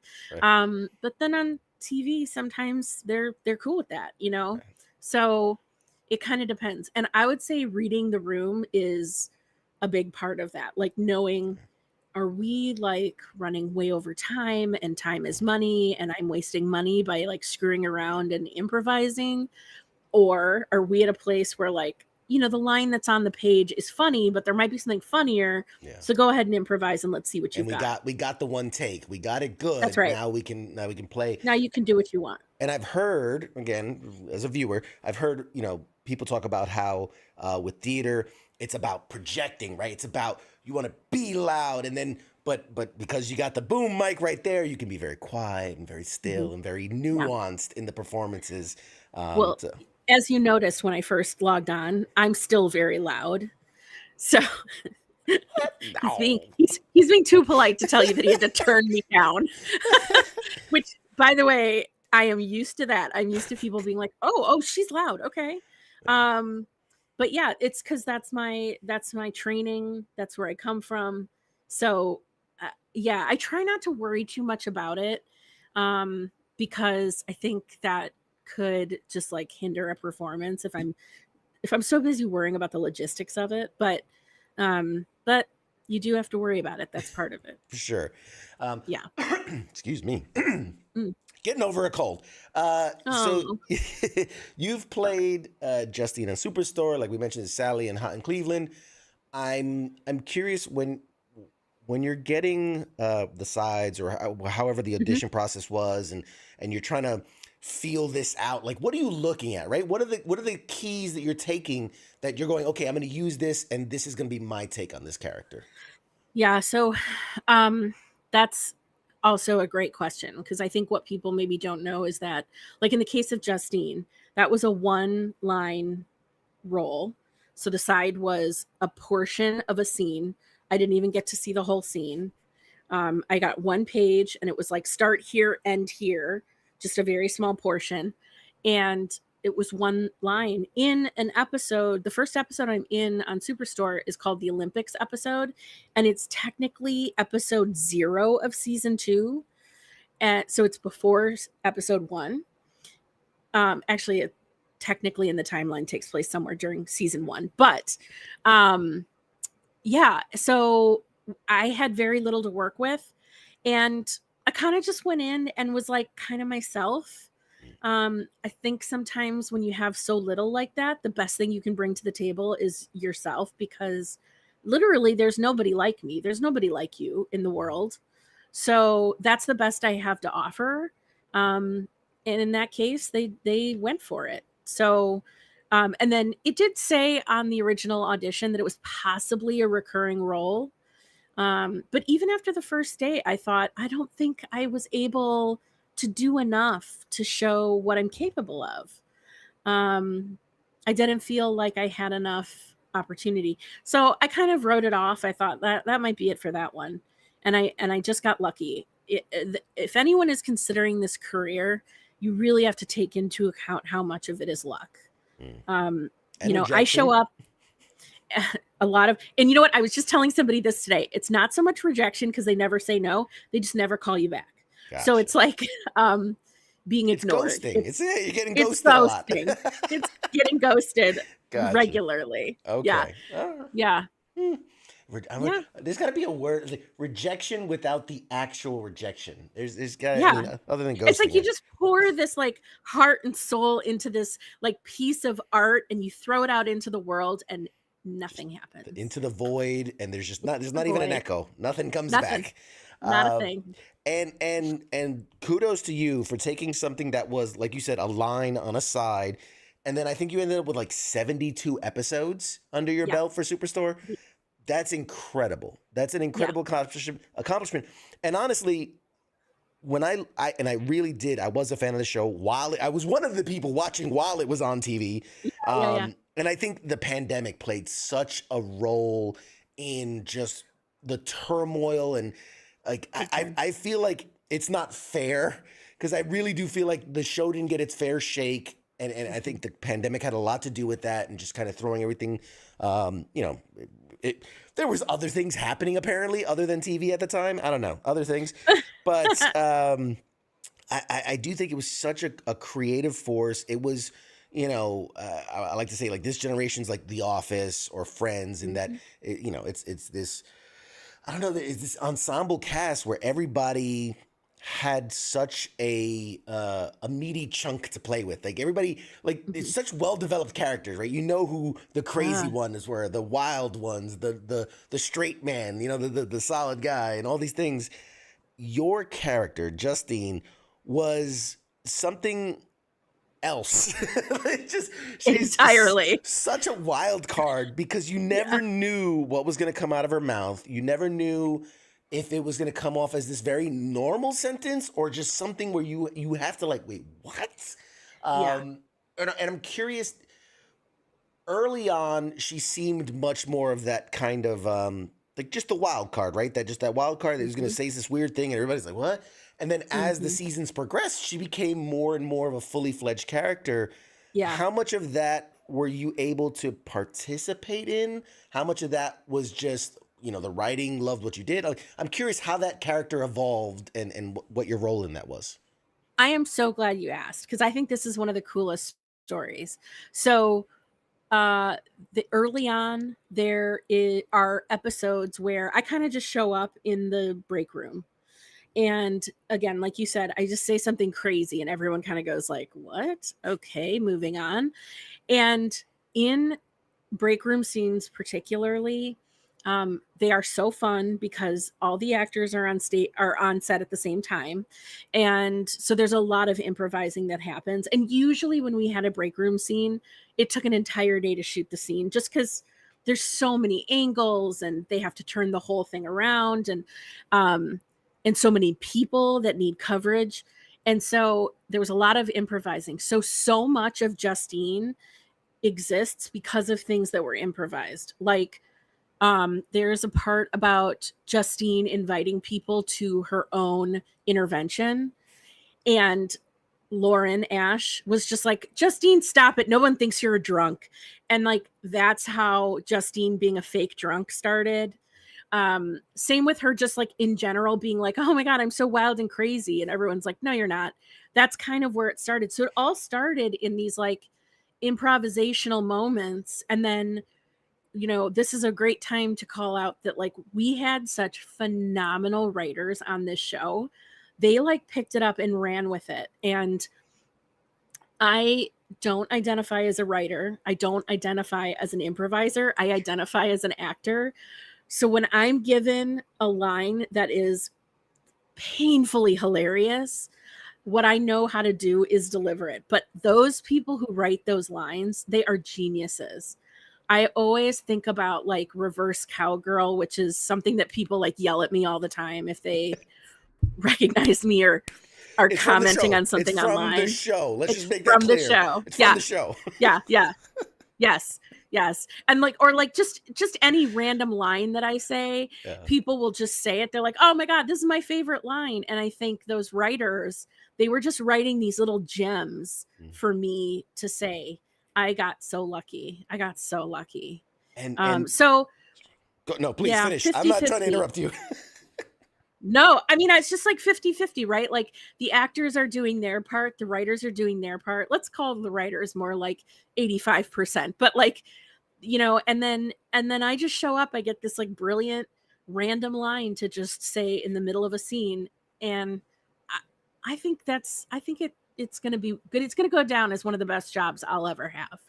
Because it was so great, so funny. And I agree wholeheartedly. Writers they should get more credit than what they get, but I also think you could have the best line in the world, and if you don't have the actor that can say it and can bring life into the words, right? Because if I say it like, oh, I like reverse cowgirl because I don't have to look him in the eyes, it's like, it's weird, but when you said it and it's just like, whoa, it's so wild.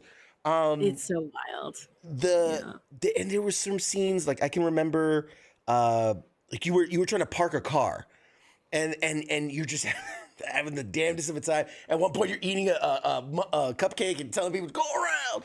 Like when you get to film stuff like that, and I'm curious, especially working with a car and things like that, is like that's all you, right? This is not a stunt car. There's no remote control.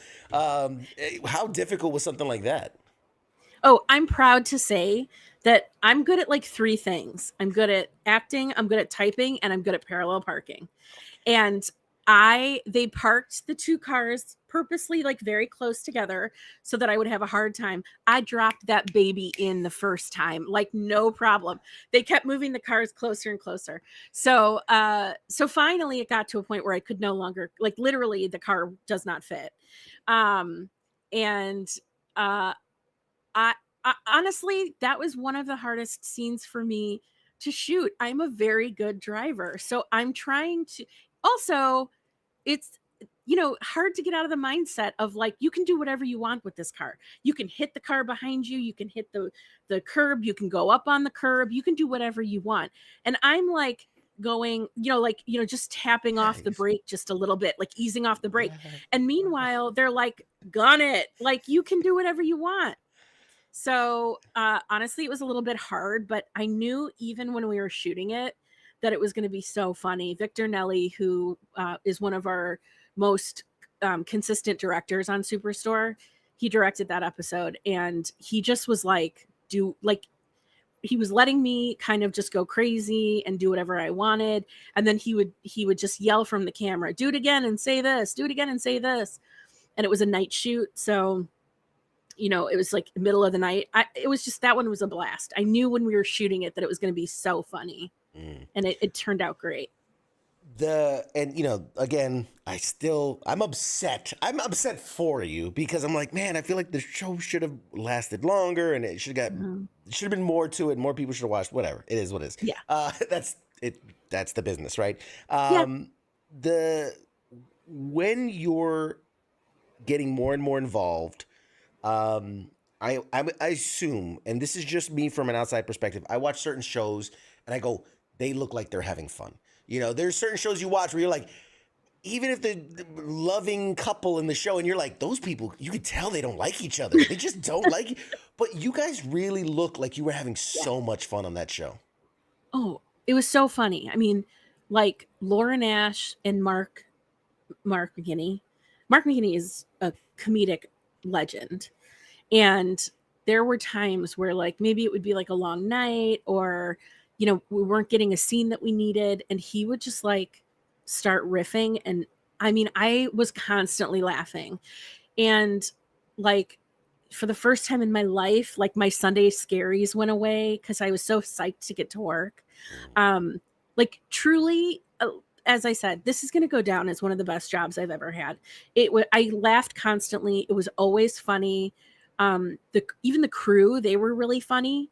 And so like, I just enjoyed everybody on set. And I think everyone felt that way. Like, I feel confident to say that like we all felt that way. And when I get to see the rest of the cast or even crew members, I've done other shows and there'll be a crew member from Superstore and it's like so exciting to see them. Yeah, it was, I think too, I will say that like, yeah, the pandemic screwed up a lot of things, but I feel really lucky that I was on this show during the pandemic. We'd been together at that point for 5 years. So everybody was seeing it as caring for each other, like how we behaved on and off set. And so I just felt really lucky. We never shut down for a COVID outbreak. We never had a COVID outbreak. I'm not even sure we ever had an actual positive test. And I really believe that's because we all cared about each other and we're like, well, you know, however I might feel about this, if somebody else has some sort of thing and they don't want to catch COVID, I got to do this for them. So I feel really lucky. It was a very close cast, I would say. That's amazing. Yeah. I can only imagine having that much time together and that much time in that show. Are there any stories that you can share? Because I'm sure there's a lot you can. But are there any stories you can share? Pranks gone right, gone wrong? I mean, what's fond memories? When you think back, what are the fond memories of your time on that show? I think a lot about. I feel like every episode, Nico who played Mateo, would lead everyone in like a sing along. He's always singing, and so he will just be singing, and then he'll always hit on a song that everybody loves, and all of a sudden you've got an entire cast and crew of maybe 50, 100 people, and everybody is singing. Certainly the cast, but sometimes he could get the crew involved also, and that. To me, I just was like, this is the funniest. They had we would always get like food trucks, like maybe once a week, a food truck that we could have, and I felt so like cared for, like I knew we were spoiled, but I also knew that somebody was doing it because we were like a really fun, cool cast. And when I say cast, I mean crew as well. Like everybody on that set was great. I'm trying to think of somebody that like kind of would grind my gears, and there really wasn't anybody. Like, start naming names. Come on. I'm trying. I'll never work with them again. And our base camp was always decorated for the seasons. Our base camp PA would always decorate all the trailers. So there'd be like, lights up in December. We were on Universal, so you could always hear people screaming at the Hollywood Horror Nights. Like it sounded like somebody was getting murdered in the distance. So I mean, it is LA, so it's also Los Angeles, so that could have been happening too. But yeah, it just was I think of it so fondly. Yeah. And I'll tell you this, Ben Feldman, as a wrap gift to like the regular cast members, he got us these really cute handmade felt pictures that they were like made out of like layers of felt of our characters. And at the bottom, it has a mark, and everybody on set has a different color mark, so that like my mark was light pink. So nobody would else go to that mark. They know that's my mark. And so they all had our colored marks on them. And it's one of the things that I have hanging on the wall because I just think it's so unique and cool and sentimental. I love it. Very thoughtful. Very thoughtful. Yeah. And we discussed too on the side that, you're right there on the lot, and I know they would do the Universal tours, and you guys would see the trucks through. Yeah. So that's got to be like in that moment, be honest. Like there's got to be that little like, yeah, I'm kind of a big deal, I'm on a show, and I geek out every time because I'm a fan first. Like I said, I love television. So and I was a fan of Superstore before I was on it. When I got the audition, I was like, oh man, this would be cool. But it doesn't always work out like that. So I just kind of, didn't think. And so I'm walking down, the street on the back lot, and a tour goes by, and somebody says, oh, that's Justine. And I'm like, holy shit. Like, no, I can't believe it. Even when I get recognized like in public, I just am like, this is so weird. They Yeah, go, oh, it's a celebrity. You're like, what? Where? I do. I go like, oh my gosh, cool. Let's Who? see. Yeah.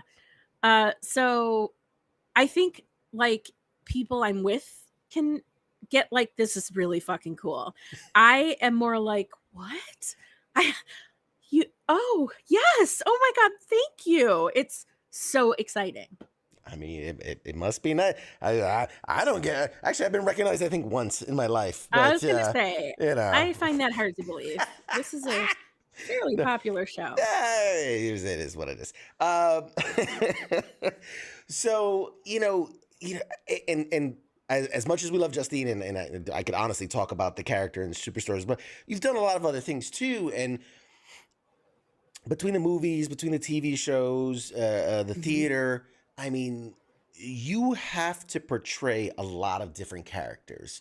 Some emotional, some silly, some serious, all these different ranges, Mhm. and then there's the genres, right? Because you comedy and drama and all these things. Like, how do you like? What's your approach? I'm always curious as an actor, like okay, I'm gonna get this character.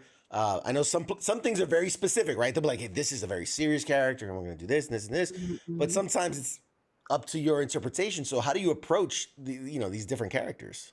Yeah. So maybe setting aside somebody like Justine, who she kind of grew and evolved as time went on. And I also have to say, people are always like, you can't possibly be anything like like Justine. And I'm like, you guys, we're all like Justine.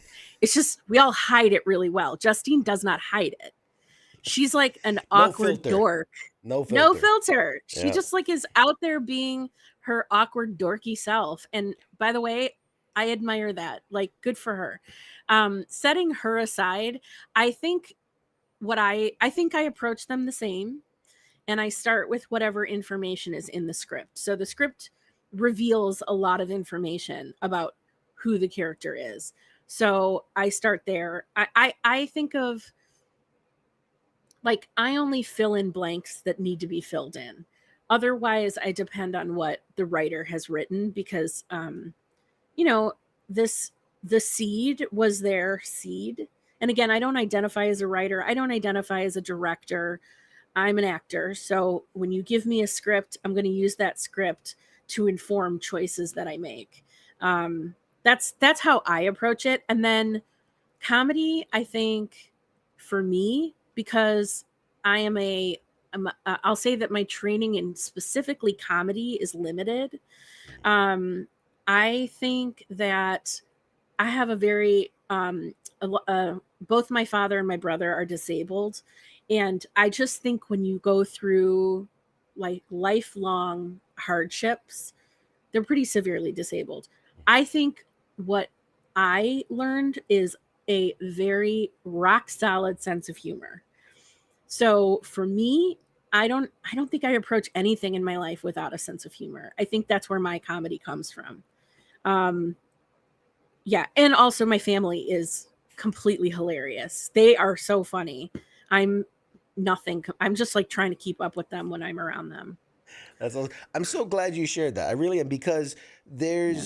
as someone I was shot multiple times, and as someone who in the military and deployed and all these things, you learn this thing of like you're either gonna laugh about it or you're gonna cry about it, right? You've got to Yep. develop this thick skin, and the military is known for its dark humor and the gallows humor and all these things. Yes.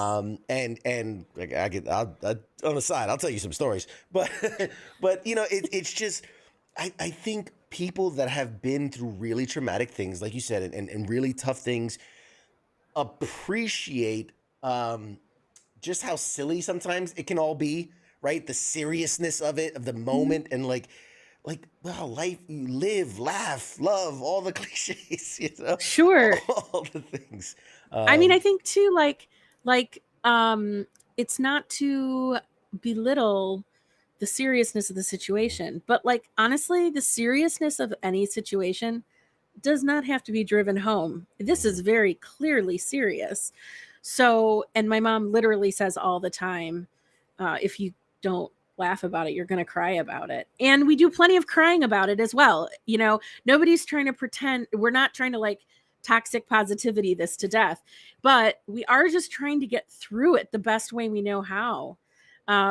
This past time when my dad had like an accident and he was in a bed and I was trying to help him change and I pushed him over and I threw the pillow over like near where his face was. And he's like, I knew it. My time has come and it's at my daughter's hands. Like, but yes, that is the dark humor that comes with what are you going to do? You know, like this is very serious. We all get that. Now let's have a laugh about it and get through it. I love that. No, I love it. Because the attitude in which you handle things and approach things can change the situation. It really can. And anyway, we don't have to beat that to death, but I love that you shared that. Thank you for sharing that. You touched on it a little bit about like people will just yell out lines to you and things. So I'm curious, like, do you remember the first time where somebody was like, "Oh, Justine," and like, what was that moment like? Oh my gosh, the first time I was at a restaurant with a friend. We were sharing a meal because we were both broke. So we had gone to, I can tell you the restaurant, I can tell you what we ordered, everything. And so when the check came, we split it, a couple of broke girls just like doing our best. And we both had debit cards. The credit card receipts come back and I open it up to sign it. And there's a little piece of receipt and it says, "I adore you" on Superstore with a little heart. And I was like, who? I start looking around. Who did this? Where did this come from? And when it happened, my friend was in the bathroom. She comes back from the bathroom and I show it to her. And she's like, "Oh my God." And the two of us are sitting at the table like, "Oh my God, I can't believe that just happened. This is crazy. It's happening." Yes. We were like freaking out. So that was the first time. And I still have it. It's in a little like trinket lockbox in my bedroom. Good. Yep. And the funniest one, just so that you know, this is what it's like. This is how glamorous it is. I was sitting in a Portillo's eating hot dogs with my parents, and a woman came up with her cell phone and she puts it in my face and she goes, "Is this you?" And I look at it and yes, it is a picture that she has pulled up of me. And I was like, yes. It was so aggressive. I thought she was yelling at me. So I was like, yes. I'm so sorry. And she goes, "I knew it. I told my friends it was you. I knew it." And she walked away. And I was like, I feel like she's mad at me. Like, I don't know what happened. And my parents were like glowing. They were like, "Oh my gosh, our little girl just got recognized." And I was like, "Did you see her yell at me?" You don't know if you're going to get murdered in the parking lot. Like, I just want to make sure this is my target. This you? This is the one? I wasn't 100% sure. And I'm very sensitive. So like my feelings were hurt. I was like, I don't know what I did. Why is she mad at me? So the only way that's better is if she's like, "Is this you?" And then she shows a picture of like Sandra and she's like, "Is this you?" Like, no, that's show, not wrong me. character. I do get Rebel Wilson a lot. And I'm like, no, we're just two white blonde girls. That's it. Yeah. Like, Reba, right? Reba. Yeah, obviously. Oh, She had the same looks. Flattered if somebody thought I was Reba. So there is a question from the chats, and I've ignored a few of them, but it's fine. We'll get to them. The first time, do you recall, have you ever had a moment of being starstruck? Like either special guest or just out in there? What was your first big starstruck moment? I am constantly starstruck. Well, first of all, I'm very intimidated by celebrities. So I almost never say anything. However, this is a deep cut, but Francesca Ramsey, years ago, she did this web series on MTV called Decoded. And, she kind of invented internet or social media activism. And I was a big fan of hers. And she was on the last season of Superstore. And I had to like hold on to it like for, I don't know, like 3 episodes. We would, this was during COVID. So we rode a bus up to where they tested us all for COVID every day. And we would be on the bus together. And I was just like, "Oh my God, am I going to say something? Do I just be cool? How do I say something?"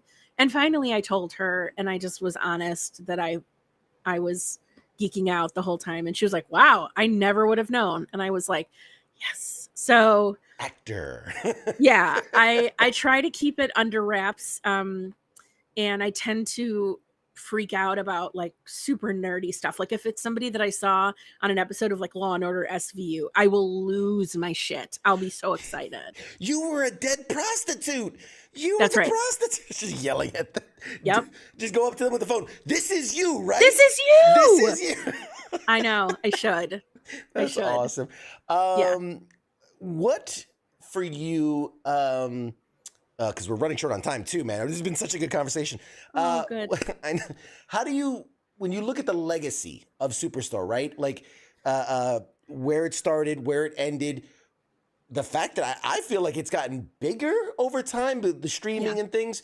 Like, how do you reflect on that time and the legacy of it? I mean, I have so many good feelings, and I agree. Like when COVID happened, I think a lot of people binged that show, and I think the reason they did, I could be wrong, but I think the reason they did is because it is funny, but it has so much heart, and I think it's a show where you let your freak flag fly, and I love that. I love the idea of these like misfits. Finding a family. I think the way, I don't want to give anything away if someone hasn't watched it, but like the way that the series ends is lovely.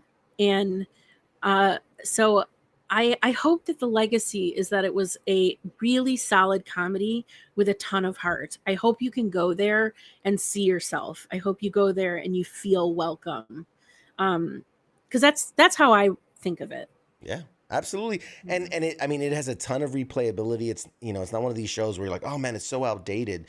It really stays relevant, I feel like, in the comedy and the stories it's trying to tell. Yeah. And it's funny enough, this episode, our first hour, we were talking about different series that's kind of stuck the landing and some that left us wanting more. We didn't touch on it, but I do feel like Superstore is in the category of, stuck the landing, if not, really wrapped it up really, really well. And they did such a good job with that. So I'm glad to hear. Thank you. Is there, I know a lot of actors will do the convention circuit. Do you do appearances? Do you ever take the time, meet the fans, sign autographs, all that stuff? I would love to, but I don't think anyone wants me. So, but I would love to. But yeah, no, nothing currently. Okay, well, No. we're gonna. I'll put some feelers out because Make it happen. If people are screaming out about reverse cowgirl to you, you're gonna be a huge hit on the convention circuit. You're gonna be a huge hit on the convention circuit. I know. Where can people follow, support, social media, all that stuff? So I mostly use Instagram. I do have a Facebook like fan page. But I don't really use it all that much. Sorry, Facebook. But yeah, Instagram is where you can find me, and I also have a TikTok that sometimes I'll share things, but I'm not good about it. So yeah, probably Instagram is the best place to find me. Okay. And like once every 3 years, I'll post something on like Twitter threads or whatever. I stalked you. There's a good solid year. Oh yeah, you found it. It's a good year between tweets. It's okay. It's okay. That's right. Social media is hard. I only think of something funny to say on my own. Right. Very rarely. And that's when I tweet it. You need the writers. Yep. You need the writers on staff to I desperately need writers. Every time you said that, like I identify as an actor, I kept going back to the I'm Ron Burgundy, like reading the teleprompter. Yes. That is exactly it. Tell me what to say and you are going to be blown away. I promise. I love it. I love it. Is there anything, if the people out there want to support you, they want to, is there anything, this is one of my favorite questions. I didn't even get to it. We got to squeeze it in. What's something that you did that you are super proud of that like you wish, for whatever reason, you wish more people saw, and maybe it didn't get its fair shake or anything that people can go back right now and find? I do think Hot in Cleveland is a great sitcom. If you like a very traditional, live audience sitcom, it's great. And it's got Betty White in like one of her, I mean, look, it's no Golden Girls, but it's got Betty White in a very funny performance where she gets to be even more sort of blue and funny than she was on Golden Girls. So I think that show did not get maybe as much attention. It was on TV Land, and so I think if you're not familiar with the lineup on TV Land, yeah. But that's probably the one that I would say go back and watch it. It's a good sitcom. There you go. We're gonna send the army. We're gonna send the army out there to watch Hot Yes. Cleveland, get it up in the streaming numbers. And then finally, is there anything upcoming? Anything that you can talk about? Anything that you want people to keep an eye out for, or see you at something? You know, I'm sure you know that between the pandemic and the strikes, there's been very little work. So if you want to support actors, the best thing that you can do is go back and watch things that already are out there, because there's very little. It seems like it's starting to pick up a little bit now. Yeah. And I do have one thing in the can that I can't talk about, but yeah, go watch things on that have aired that you can go watch somewhere. Because it's been a tough couple of years. Absolutely. Now, it's been a real gag, running a pop culture talk show during a pandemic where nothing came out and strikes. And obviously, we have all the love and support. We are the biggest supporters of our actors and writers and creators. And so obviously, like when you guys went on strike, we're like, hey, we're right there with you. We were talking about like Legos and calendars and toys. I know. I love that. That's wonderful. We appreciate it so much. We felt the support. Absolutely. No, it's only right that you guys are given the dues for the hard work that you do, and also are not taken advantage of. I love AI. I'm a big fan of technology. I'm a huge nerd, but at the same time, you can't take away people's likes and voices and all these, like, it's not right, and you should never. You take the heart out of a performance when you use robots to make it. But anyway, I digress. Yes. Kelly, you are phenomenal. I love you. This is amazing. Thank you for doing this. You are a friend of the show forever. Anytime you want to come back, shoot the shit, promote anything, talk to us, or just hang out, we'd love to have you. You can be my co-host for a night, whatever you want. Oh, okay. Yeah, anything. Absolutely. The red carpet for you. Like I said, we'll promote. I'll keep an eye out on your Instagram, and whenever you do announce anything, we'll make sure we. I lost your sound. Hello? Oh, there you are. I got you back. There we go. I'm messing around with my mic. But we just want to make sure we support you, and whenever you have anything coming out, you're a friend of the show, and we want to make sure that people go out there and support. So with the last few seconds, I want to give you the floor. The floor is yours to say goodnight to the audience. Anything that's on your mind, anything you want to say, this is your moment. Oh, good night. Thank you for your service. Thank you for your support. Thank you for letting me be here. I'm incredibly grateful and lucky. Thank you. Look at that. And see, you didn't even need writers. You came up with that all on your own. Oh my God. It was so good. So eloquent. So good. So good. All right, guys, I'm going to say goodbye to our guest. We're going to toss into a commercial. Once again, this has been the phenomenal Kelly Schumann, everybody. Go show her love and stream the things. We'll be right back with more show right after this. All right.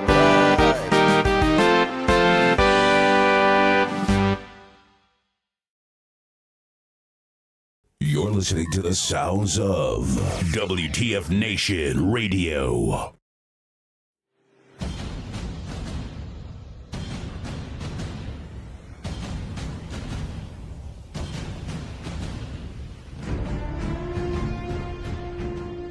Hey, you there?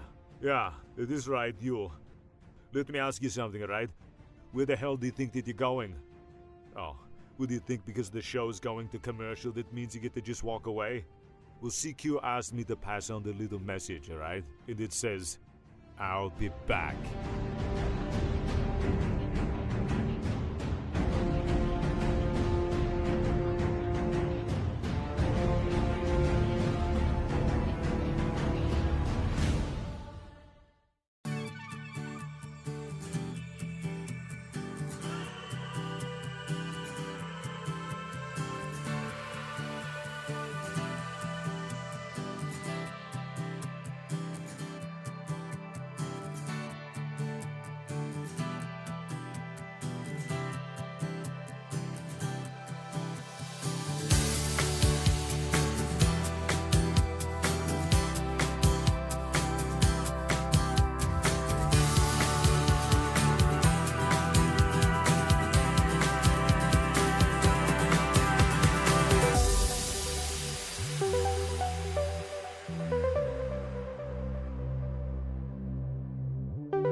Broadcasting live from the basement of the Pentagon.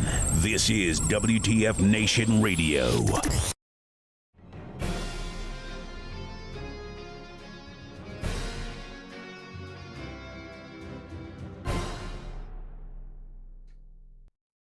Hey, everybody, we're back. We're back.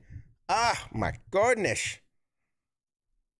I'm just so, man, Kelly's awesome. Kelly's awesome. Man, I wish her all the absolute best and success and continued success and a million other everything. She deserves it. And damn, she was awesome for coming on and taking the time to be here and do that. So, Kelly, thank you. You're awesome. We hope you continue to do awesome things. Mad Mike is no longer with us. No, I'm kidding. He had to run his his daughter has a project due tomorrow, and he's like, she hasn't even started it yet. So he's calling it a night. And then we'll wrap it up here as well. Just wanted to say thank you guys, as always, for coming out, for supporting, for watching the show, for being here, for being part of it. It is just the best. So thank you guys. I love this show more than anything. So as you peek behind the curtain for me, I have just the most severe ADHD, and it is super hard at times to focus, to get things done. I procrastinate, not necessarily because I want to, but because I have crippling ADHD. My brain just doesn't let me do certain things. But when it comes to this show, I am so dialed in. I'm so hyper focused. I'll be honest, for the first couple months, for the first year or so. So for people that know ADHD, you get these things called hyperfixations, where you just obsess over details on the most random things. You're like, I want to learn how to fucking weave a basket, and you're like, you will spend hours and hours, and you'll become obsessed, and you will become the best basket weaver this side of the Mississippi, and then it'll pass, and then you'll never think about it ever again. And so for the first couple months or year of this show, I really thought that's what this was going to be. I thought that, like, because I was really hyper fixating on like the graphics and the design and the choices and the background and all these things. And I really thought that, like, oh, this is going to be sad when it passes, right? When this phase passes, it's going to be kind of a bummer.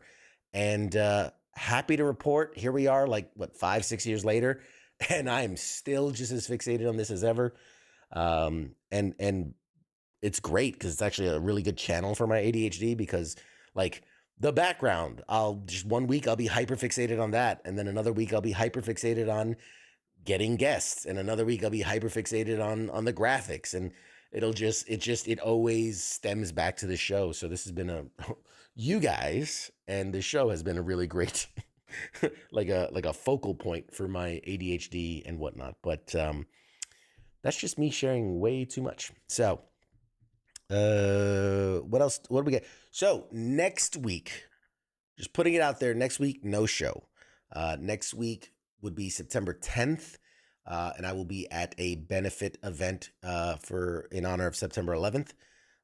So I won't be, I mean, I might post something. Maybe I'll go, I don't know if I go live from the event. I don't know if that would work. I don't know how my signal will be, but I will definitely at least try to post or do something from there. But as always, thank you guys for watching. Please make sure wherever you're watching from, like, subscribe, follow, share, comment, all the things. It helps us reach more people, more viewers, and it really just helps us grow this community that we're building, and I'm so happy with and so proud of. And I love each and every one of you guys for being a part of it, because without you guys, this is nothing. So last bit of business, everybody knows all the things that we have to share here at WTF Nation Radio and US Army WTF Moments. Sundays, we have the sports bar with King and Coach. So you get all your sports news. Football is around the corner. It is kickoff.